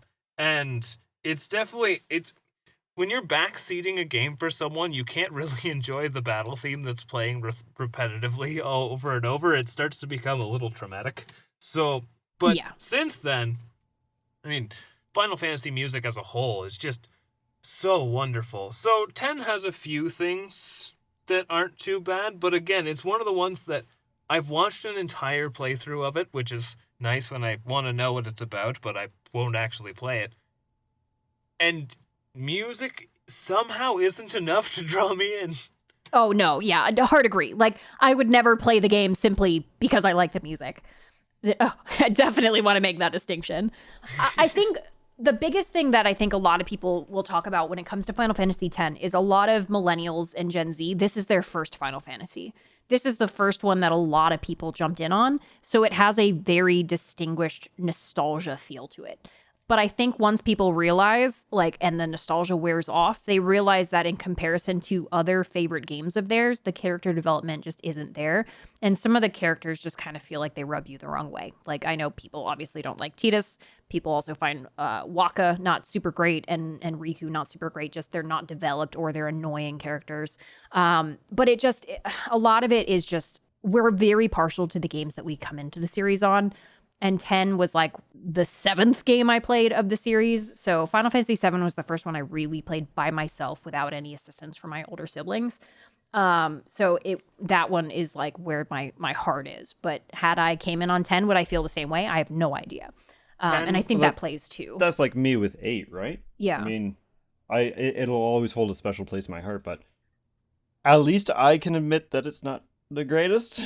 Yeah. 10 is where I started to feel like my opinions were very old man. I don't like you took away my levels and added this wacky sphere grid thing. I don't like it. There's none of the main cast that really strike me. Like, usually in these games out of the Motley Crew, I can at least go, that one's my favorite. See, that was Lulu for me. Lulu's like kind of neat, but also at least my perception of the plot was almost a little too leaning heavy into like a goth stereotype. Oh yeah, she was like 100% cold bitch for sure. Yep. But Yep. yeah, she was very like over pushed, but I still liked her for that reason, I think. But more disappointing than that, I just, and it's not even like I dislike them so much that I want to pursue this, but the villain does nothing for me. No, yeah, same. So where would you guys rank it? Low. 10. Okay, so I have these a little bit mixed around. 10 is number 10 for me because I would still rather play it than like 4 and 2 and 3. Yep. So it's number 10 for me. It's okay. It's not at the bottom for me, but it is at 13. And 13 out of 15 is pretty low. It is. Yeah. For myself, I have it at 9. Just because I know there's a lot of gripes about it, and what I've seen, it hasn't been too appealing. I know you guys were mentioning the sphere grid. I still want to check it out and see it for myself, so it's more of a interest that I have. It's worth a playthrough. Right, so It's definitely not worth a replay for me. that's fair. Yeah. And you know definitely what? Worth playing through. I might start it and drop it halfway through. I'd like to at least see it to the end, but there'll be a day I get there. So this one is going to be a bit of an oddball, and I don't know if anyone here has played it, but Final Fantasy XI. I tried so hard to play this game. So hard. Did you? Okay, so I didn't play it on content. Didn't know it existed. Wasn't big into online games at that time. So Okay. I was trying to get back into it in around 2015. Let me tell you that the biggest boss of that entire game is the playonline.com. I tried for hours. I sat down with friends. I tried to get in. This game would not let me play it. Could not play it, and I still can't play it. I even downloaded everything through Steam, and I still can't get my account verified. So I still can't play it. Oh, no. But I will say this on like third-party knowledge. It is an awesome game. It really paved the way for what 14 is now, and I know we'll get there later. But it also had a very difficult kind of curve. So it was a very, very grindy game. And obviously it was the very first MMORPG. They learned a lot doing that game. But there were so many things that people talk about from a nostalgia value that they just loved the game. And I know there are people playing it on private servers nowadays, and it's still being updated, not necessarily being like new content or anything like that, but it is still being updated. So I would love to still try it. Like hands down would absolutely jump in and play it if I could. If I can find a way to play it, I will absolutely play it. But I think trying it out would be a lot of fun just for retro sake, right? Yeah. And there's still stuff that like is still fun to do today and still fun to play through for the first time. If not anything, you're getting the story. And I heard the story of 11 is fantastic. I could believe that. Now, all honesty, and this is going to be a dumb reason why I never got into it, because I was really excited for it, but then there was a Flash series on, I'm going to say Newgrounds anyways, called The Decline of Video Games, and its evil protagonists were like depictions of the CEO of Square Enix, Capcom, and Konami, and they were always devising plans for these very harsh critics, and they did like almost a Family Guy-ish flashback thing during their episodes, and it was a ladybird, and then the guy gets killed instantly by like does the 9999 damage thing, right? And it's like, okay, I got to take a loan out to buy a Phoenix down, and then because it never happened, he took a loan and missed a payment. So the leader or the CEO of Square Enix barges into the guy's house and repossesses his computer, and it's like, is it really that bad? Okay, I don't want to play it. Damn. It's that is dumb. some marketing. Satire gone far. Yeah. Yes. Yeah. It granted, again, when it came out, it's like I don't know what I'm getting into, right? So, but it did appeal to me, and it always captivated me on what it could be, and instead I went to World of Warcraft, and that sucked up years of my life. So I'm thankful I didn't get sucked into Warcraft until after I played 14. yes. 14 is admittedly the better game. Yes. I know But that I didn't have a PS2, and Yeah. I think I was using dial-up internet until my early 20s.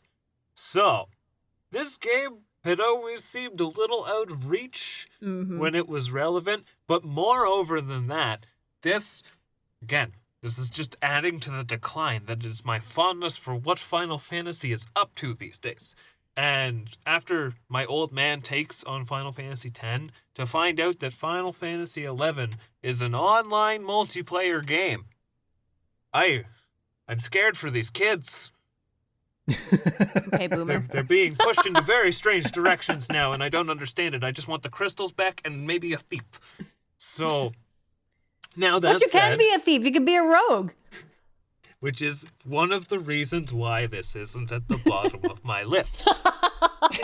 Now, it's one of those things where I do actually think Final Fantasy XI conceptually is really cool now that I've had time to not be a bitter old man of a teenager. And I really like what it was trying to do, but you can tell that it is very, very jank early MMO prototype, right? So Yes. it's one of those things where someone like myself, I know that because I wasn't there, and I've never really been an online multiplayer type person to begin with, but that with no lack of nostalgia, it's hard for me to have much drive to play this, and I also know that even with private servers and etc., this game is a grind. So I think it's neat. I'm not about to outright say anything bad about it, but it really doesn't appeal to me. Yeah, and I think that's fair because it was a very different style of game, and it pulled away very dramatically from the main line for it, like numbered Final Fantasies, how they always had been. But I will say is that while I didn't get to play it, I am very thankful it existed because its foundations led to 14. that's fair enough. So what would you guys rank it as? I would say 7, and that's mostly just because I can't play it and I want to. That's fair. That's a good reasoning, though. I like that. For myself, I have it at 14. Again, I have nothing particularly like... I can be far more critical about 10 when it comes to its approach, but the sad truth is I could see myself actually playing 10 before 11, only for the fact that it's a more self-contained, up to my own devices kind of game to play, right? Yeah. An Yep, MMO that's takes a lot understandable. of like not even That's- like prep work. It takes a lot out of you in general. So like It's all it's I'm not allowed just like to a do. one and done. Yeah. And I want to do other things. There's no That's life. the That's sad it. truth about it, yeah. Yeah.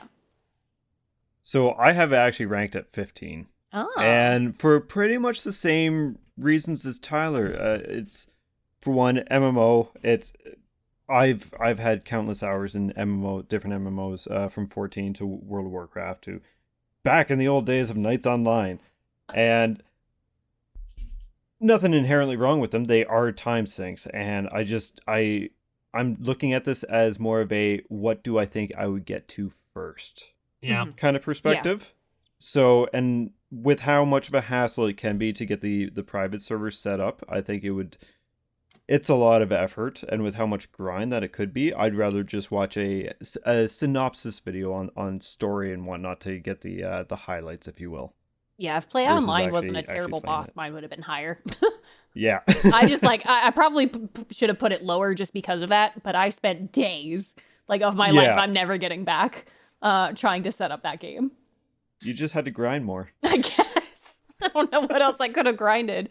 But yeah, that's kind of where I sit with that one. So, admittedly, these next two I don't know much about, but Final Fantasy 12. Final Fantasy 12 was a very interesting change. So, Final Fantasy 12 introduced a lot of different things. It was the first mainline Final Fantasy game, besides obviously 11, we're not counting that in standard games, to introduce a non-randomized battle. So you basically ran into the enemy in the real life. You didn't have to run around and then hope you didn't hit anything. You just actively ran around the enemy that was standing there. So that took a very different spin. And then it also was like still party based, but it was party based in the way that you could like live change in battle. So it was like trying to be like a single character, but also a party blend. So it was a very interesting take, I think, and offered a very creative, like, kind of turning point for Final Fantasy. And I think Final Fantasy 12 is why we saw things like Final Fantasy 15, how we saw Final Fantasy 7 Remake change in kind of those player-based to where you can quickly switch between them. That was like the monumental turning point for that type of, I guess, mechanic in-game was Final Fantasy 12. I knew it was 12 or 13 that kind of started that kind of feel to it, and it's just kind of progressively gotten more enhanced and refined. Mm-hmm. And till what we have in 7 Remake now. Yeah. Oh, so Final Fantasy 12, Final Fantasy 15 all sank so Final Fantasy 7 could swim, to be honest. The other thing that is really interesting about Final Fantasy 12 is it introduced our first AI party members.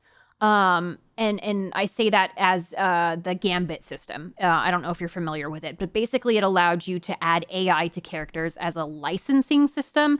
And basically what it allowed you to do was to basically kind of allow them like instructions on how to fight, like what to do. So it basically, like, I found it to be like, when I first played it, I remember getting my PlayStation 2 copy, and it was a lot. I ended up not really using the Gambit system.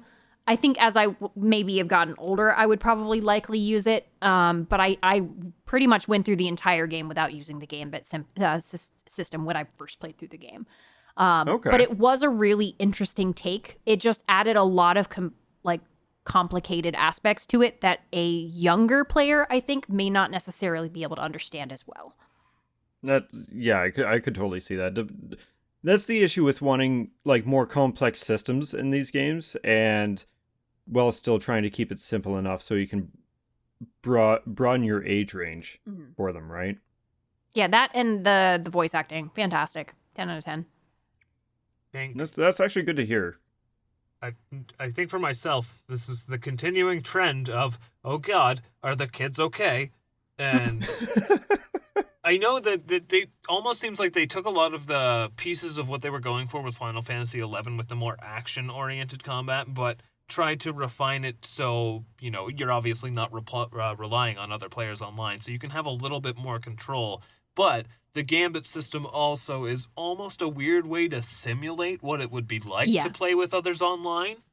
And I think that is a very interesting approach, but what have they done with my beloved fantasy? I don't know what I'm looking at, and I would say it's a beautiful me. game, though. It is absolutely a beautiful game. Like, despite its seemingly clunky battle system, Final Fantasy 12, I think, delved into beautiful stories about, like, the summons and kind of just the era in general, and, like, learning a lot about that. So I think deep down it still is a very big fantasy game. It just adds a lot more modernity. What is the word for that, for modern?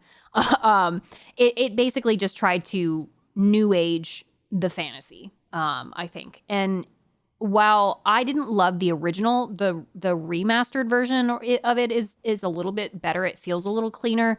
I can't remember exactly what they refined in both versions, but I play it on Switch and I have it on PlayStation as well, and I find them both to be quite enjoyable to play through. And I think it also was a good entry to this to the series as well, especially for modern players. Because when did that come out? That came out in like 2000 something. PS2 game. 2006. So, yeah.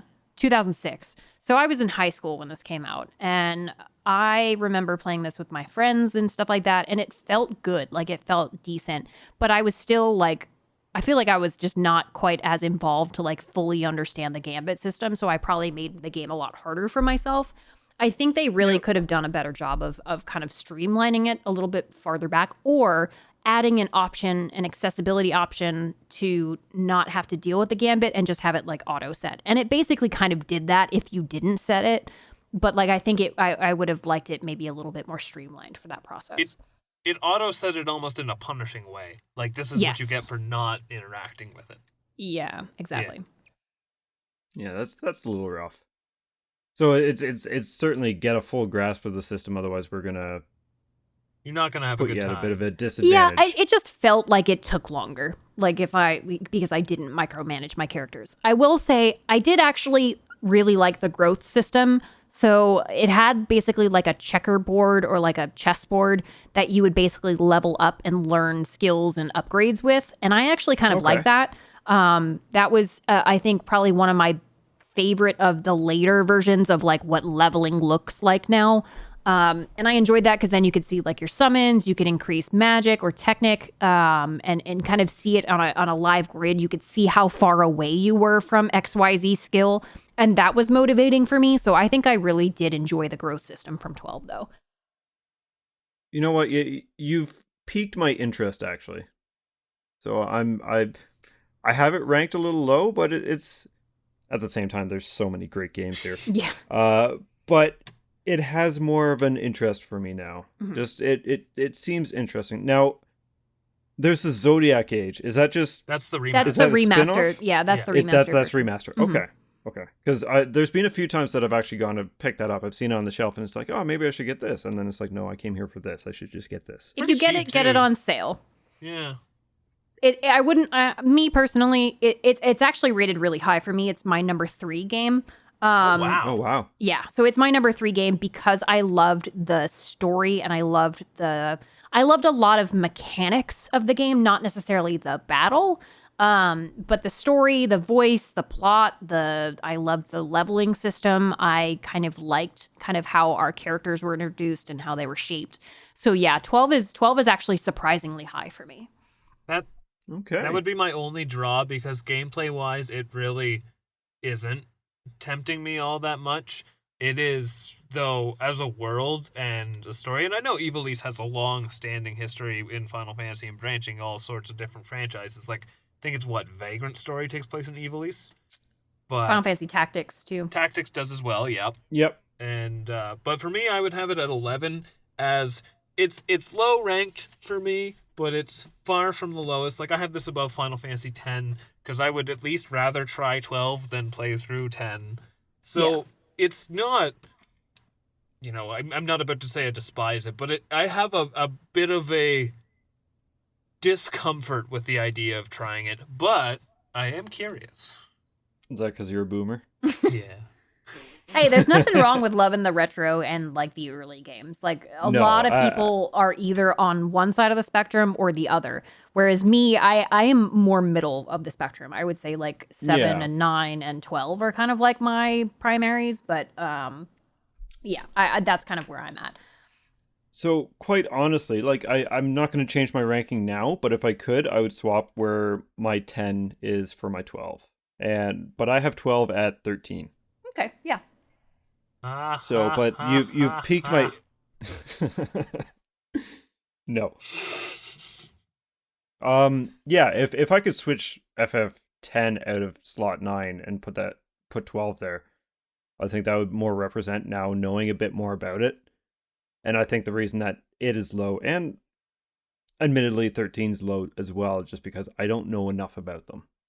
So they have less interest for it. And that's me with a lot of the earlier retro tiles too. Yeah. Are we doing 13 another thing now? about the we will be. Yeah.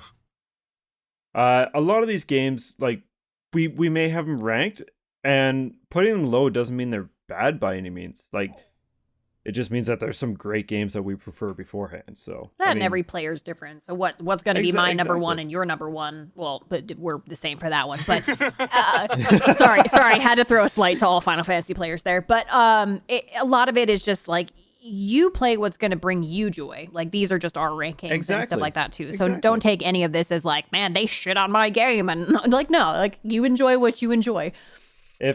If you take offense because we enjoy something different from you, then honestly be offended, because these are just opinions. If you enjoy, don't let anyone tell you you can't enjoy something. Right? So, Final Fantasy 13. I don't enjoy this. Welcome to my lowest ranked game. This is also my lowest ranked game. Yep. It is my 14th. So we are relatively in agreement. Yes, the 11 is my lowest because of its scenario with just the hassle trying to get it to work in the first place, and also the grind. 13 is not an online game, so it is doable. That's about the only thing that beats out 11 for me. So yeah, 14. We could. Anyone want to say why? I know nothing about 13, so we could skip ahead to 14. Yeah, I don't have much Okay. to add with 13. I would say I know a lot of people hate me because I hate this game, but the story and the characters did nothing for me. There's too many of them. There's too many of them. You could almost say that and that opinion is not shocking. Oh my God, get out. Get out of your own podcast. No, I'm kidding.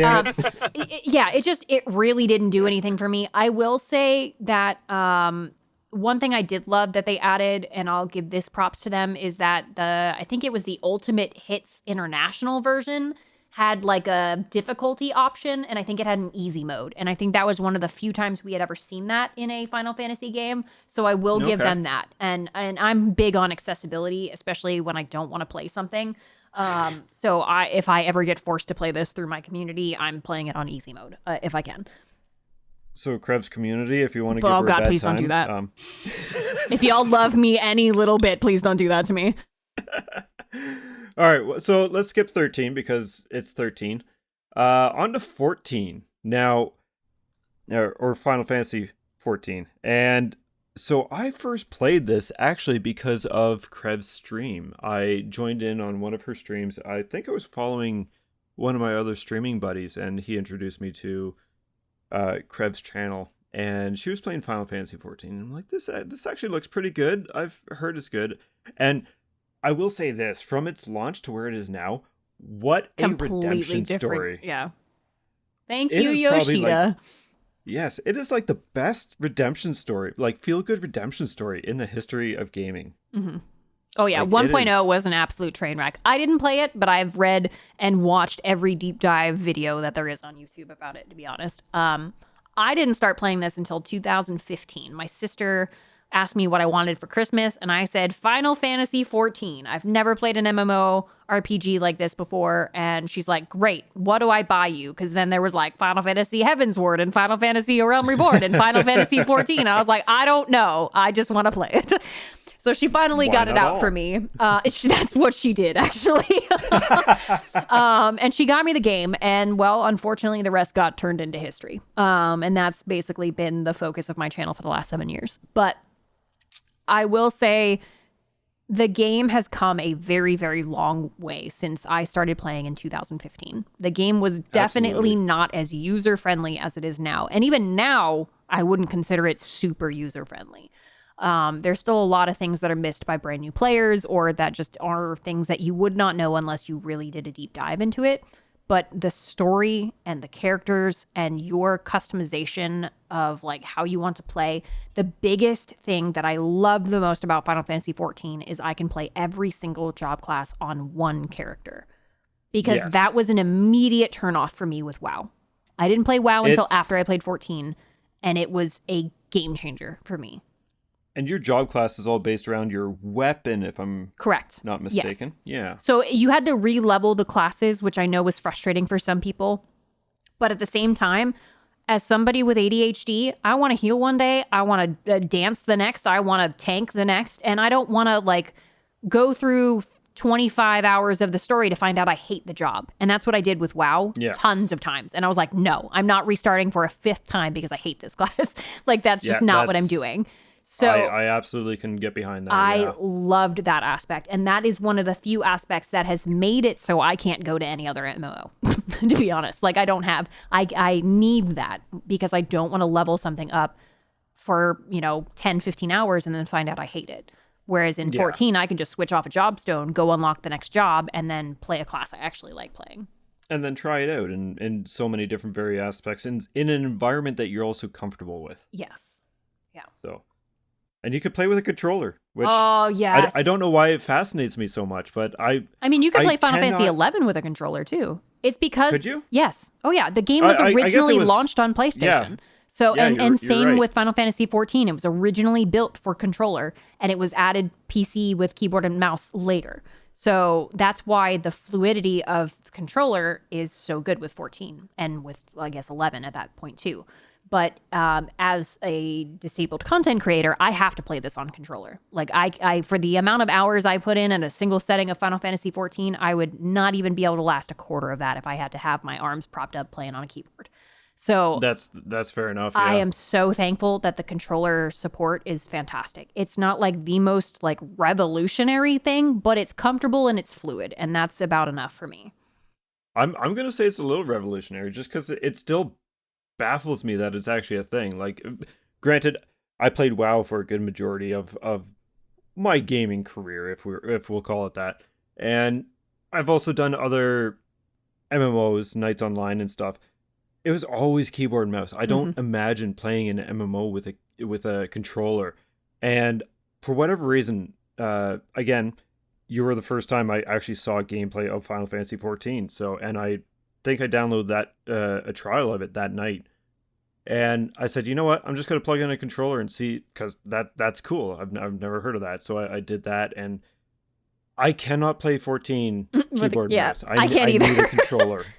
I have tried a few times, and I can't do it either. It just baffled me. Yeah, it was really just and I'll preface this by saying I have played other MMOs since I started 14, but I have been so spoiled by 14 that I have never stuck with another one. I've played ESO, I've played WoW, I've even played WoW with controller, and let me tell you, that is one of the worst experiences I ever had playing controller on a video game. And it floors me that Square Enix was able to build something so cohesive and so accessible that like now I use that as the basis for whenever I try a new MMO. And it sucks because 90% of MMOs are built around the keyboard and mouse, you know, a 10 key, a Naga or whatever it is that you're using, like an MMO mouse. And I can't play that way. Like that just doesn't work for me. I get too tired, my shoulder have issues, all that kind of stuff. And that's just like, and we're just even touching the mechanics of the game. We're not even talking about the story arcs. Because let me tell you, Shadowbringers, Heaven's Ward, Endwalker, even Stormblood. Stormblood's my least favorite of the four, but those 3 expansions, I don't know how many times I have cried. And I have endless alts going through those stories again, so I can hurt my feelings all over again. I've heard it's quite an emotional roller coaster, and it's a really good story. Unfortunately, I haven't played any of the expansions. I did go back to it after being on hiatus because we started raiding in WoW again, but not anymore, but back then. Mm-hmm. And I've got to the end of the base game and then the end content. So I believe that's right before Heaven's Ward. Mm-hmm. Yeah. You stopped right before it got good. I know, and I've heard that, and it's like I want to get back, but at the same time, I mean, I can't even pull myself away from theater rhythm. Yeah. So maybe not playing an MMO is a beneficial thing for me, so I'm actually paying attention to things that do need attention. Otherwise, I was absorbed by 14. It was my entire life for 7 years. And it actually was the reason I started streaming was Final Fantasy 14. I started with like, I think Final Fantasy 7 original, the Steam version, god awful Final Fantasy 7 original. That is the worst port to have. I started streaming that, and then I realized that I didn't really want to stream that because I hated the Steam version. It just like made me like angry because of how buggy and crappy it was. So I started playing Final Fantasy 14 on my PS4, and I realized that I could stream, and I didn't know anybody. I had like no friends in this game whatsoever. Like nobody I knew was playing it. So I started streaming actually with Final Fantasy 14, going through the story. So I started really streaming kind of more so in my like early Heaven's Ward days, because I started streaming maybe like a month or two later. I got the game in December 2015, and I think I started streaming like actively on my PS4 in like March, and then I built my first gaming PC that October and started actually taking like content creation seriously that October. So October 2016. And I streamed my whole like progression through the story. I was a Dragoon back then, probably one of the worst on the server. And it was amazing. And I had people coming in and helping me. They would teach me things that I had no idea. They were like teaching me about like how you had to level, like back in the day, you had to level one class to get a certain skill and then this class to get that skill. And it really just turned into this huge community building thing for me. So not only did the story pull me in, but the community built me in. And unless you're somebody that really just has that like strong desire to play MMOs or has a strong desire for those community driven games, I can see why a lot of people wouldn't necessarily jump into it as like a primary focus. But for me, I kind of jumped from one online world to another because I was, in Second Life. And then before that, I was in The Sims Online. Like I always had something. Okay. So this kind of filled that gap for me the last 7 years.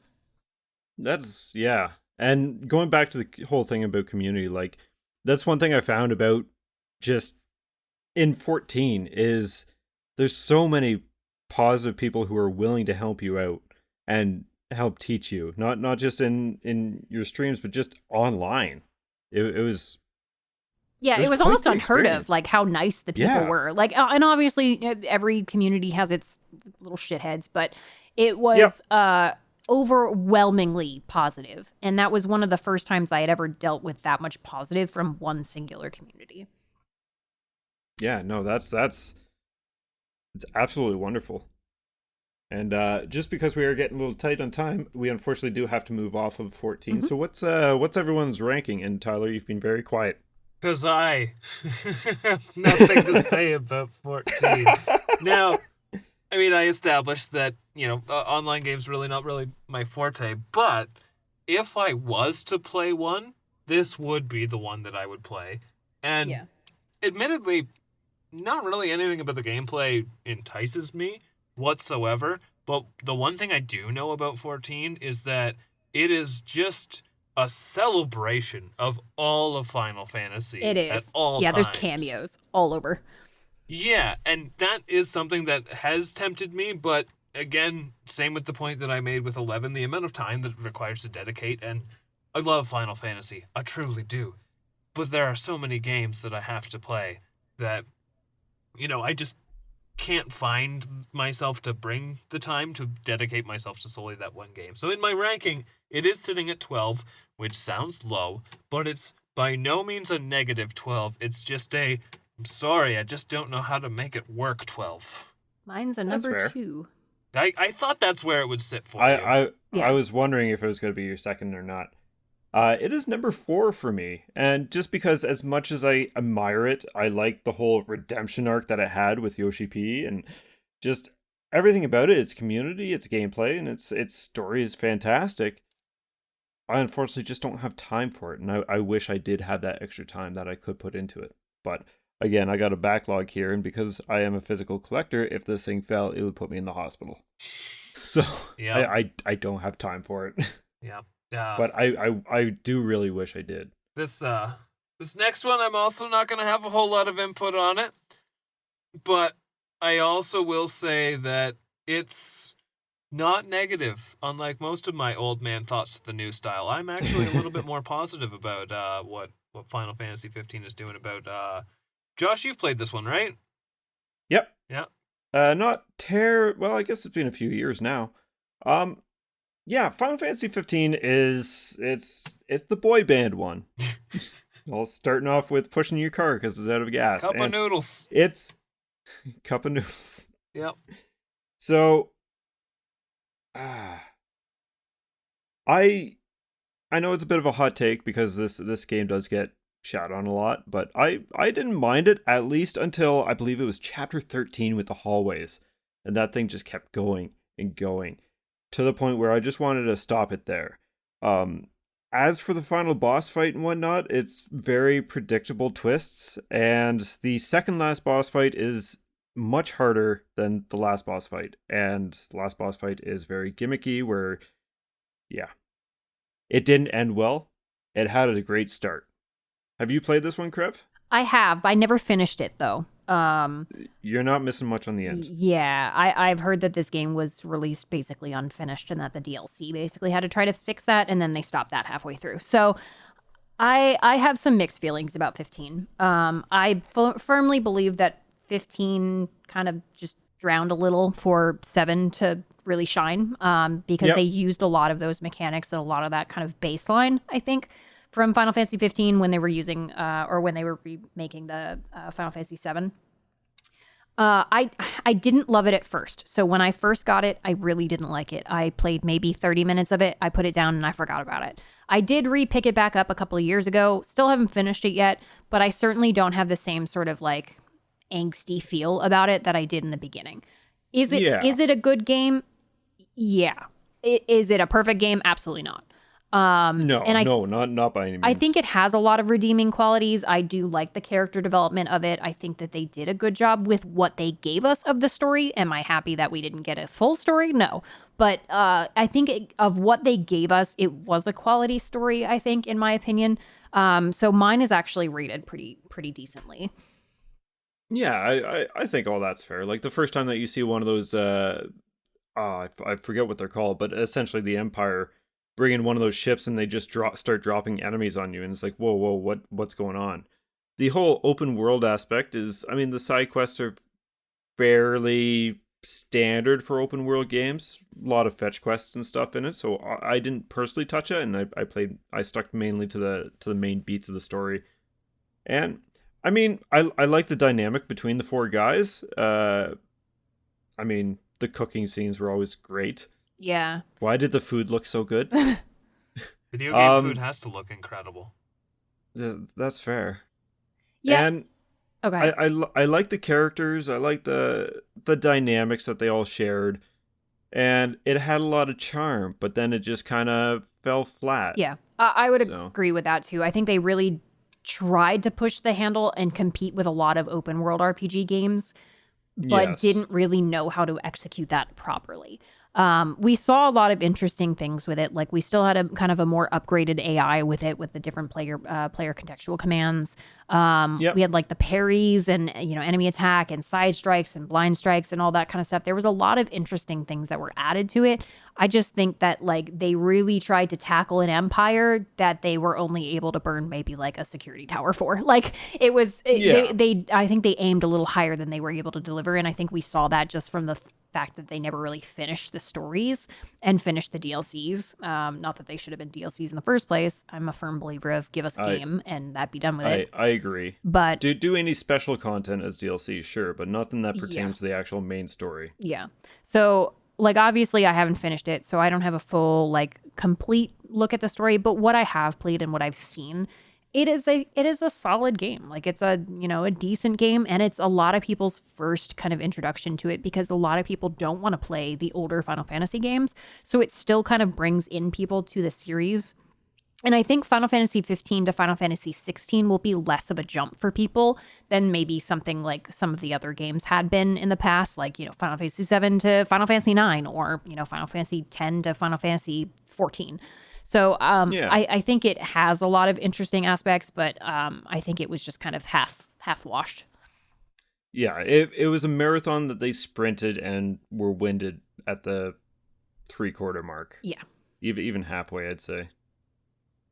So it's Tyler, you said that you had a few things that you wanted to point out on 15. I mean, there's a lot about it that really doesn't appeal to me, in all honesty. I have no attachment to these characters. I haven't played it, so I haven't had a reason to have attachment. But it didn't like immediately draw me like something like, Cloud, he's so cool. I need to know why he's so cool. That kind of draw. But I will say that I think Final Fantasy VII Remake actually helps pull me into wanting to play this game a bit more positively, just because I know that this is a bit more of an archetype for what 7 would become, right? Or 7 Remake, I should say. And I really, really like 7 Remake.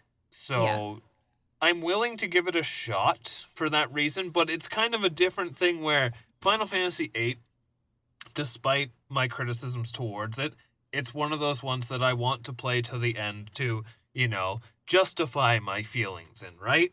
As where Final Fantasy 15 is something I do want to play someday, but I won't feel bad if I drop it a few hours in and it just doesn't grab me, That's fair. It's not...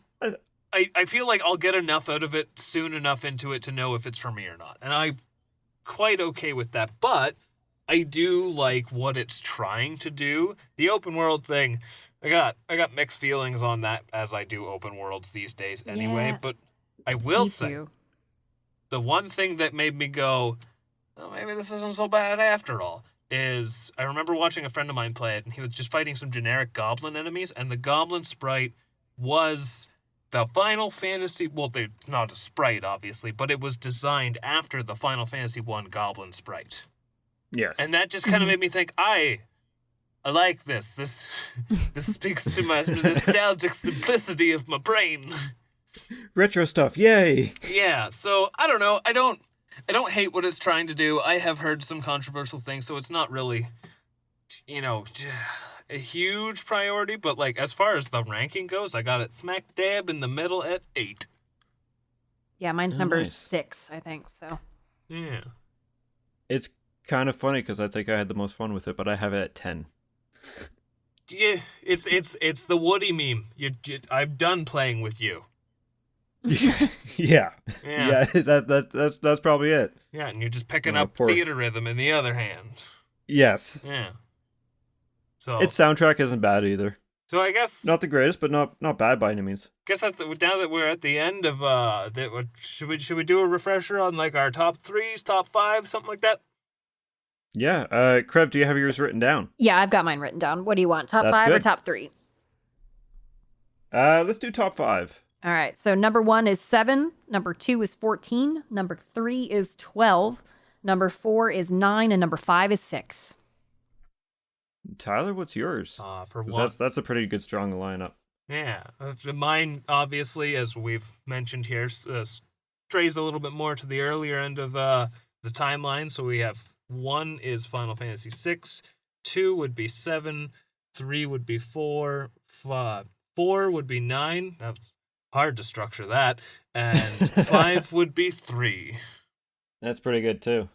So mine is first is 7, second is 6, 3 is 9, 4 is 14, and 5 is 4. Also known as 2. Numbers. So I had to toss another number in there. Yeah. But, wild card question. If you had to pick an honorable mention / doesn't have to be your favorite, but at least one that you just kind of want to bring to the spotlight right now, what's a game with Final Fantasy in it, but not a mainline game that you would... I'm going to get a little love to Chrono Trigger here. I think that's the best Final Fantasy game. Final Fantasy So not Tactics. necessarily a spin-off.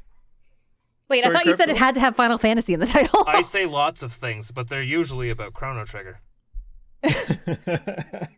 Mine is Okay. definitely Final Fantasy Tactics. If I'm not being facetious, it would probably be the Theater Rhythm series. So, but Tactics is one I need to try. I don't know. Tactics RPGs aren't my thing, but also Final Fantasy Tactics is like the gold standard for them. It is. I have been chasing the Final Fantasy Tactics high for 25 years. I can't find another game that even comes... Like, the only games that have come close to it were Triangle Strategy, and even that was not close. What a name. Yeah, I'm still not a fan of that name. Yeah, I was Josh? like, let's drop things out of a bucket and see what we can grab. Pretty much. Oh, wait, they just dropped the project part of it. Yeah. Yeah. Oh, no. So for myself, for one, on Final Fantasy Tactics, I will definitely pick that up if it gets a remake or remaster on the Switch. Oh, Good yes, luck. please. We've been waiting for So- that for 25 years. There's been lots of rumors of it recently that are surfacing out into the main media outlets. So I will say, though, Yeah. if that doesn't happen, which I feel like it's never going to happen because we've been waiting for years, the iOS version is actually not bad. I play it on the that's literally my plane game. So I'm going to be playing that on the plane when I go to Boston next week. So is that because the Pixel remasters don't work on the Steam Deck? no, mostly because I'm bringing my Switch. Fair enough. So for me, I'm actually going to go with, I want to say Theater Rhythm, but I'm actually going to go with Crisis Core, just because I played good it pretty one. recently. So I played the Crisis Core reunion Yeah, that was for the good. first. That was my first experience with Crisis Core, and the beginning I didn't have a great time with, but that ending and just past that halfway mark, or even a quarter of the way mark into it, it really picked up speed. It answered a lot of things that we were left asking after 7, and yeah, I just had a really good time with it. So Haven't gotten to Crisis it Core. yet, but I am looking forward to finally getting around to Crisis Core one day. I know the plot; it's funny, but it's I want to play it. I like the Final Fantasy VII compilation stuff. You know, Zack's a pretty solid character. Want to know more about, and it just seems like if I can get through Kingdom Hearts 358 over 2 days, or whatever the heck it was called, I think I can do Crisis Core. You just want to do it for Loveless, right? Yeah, gotta do it for Loveless. All right. Does anyone have any final thoughts? Play all the Final Fantasy games. I don't care which one you play first, but play one. Yeah, that's pretty solid advice. You spoony bard. Or you There it best is. looking man in the room. Or woman or Cup of non-binary. We don't judge here. Yep. All right. Well, I guess that is it. So Crev will pass me off her details, and I'll make sure that they are in the description for anyone who wants to go check her out, her lovely content. And yeah, I think I'm spent myself. So Crev, where can they find you one more time?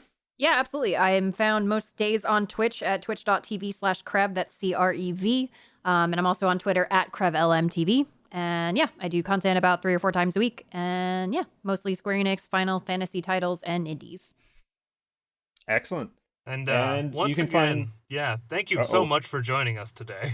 Absolutely. Yes. Anytime I can Yes. talk about Final Fantasy, I am having a good day. That's kind of what I was banking on when we sent you a message. It's like, come on, she loves the series, right? Sure enough. Yeah.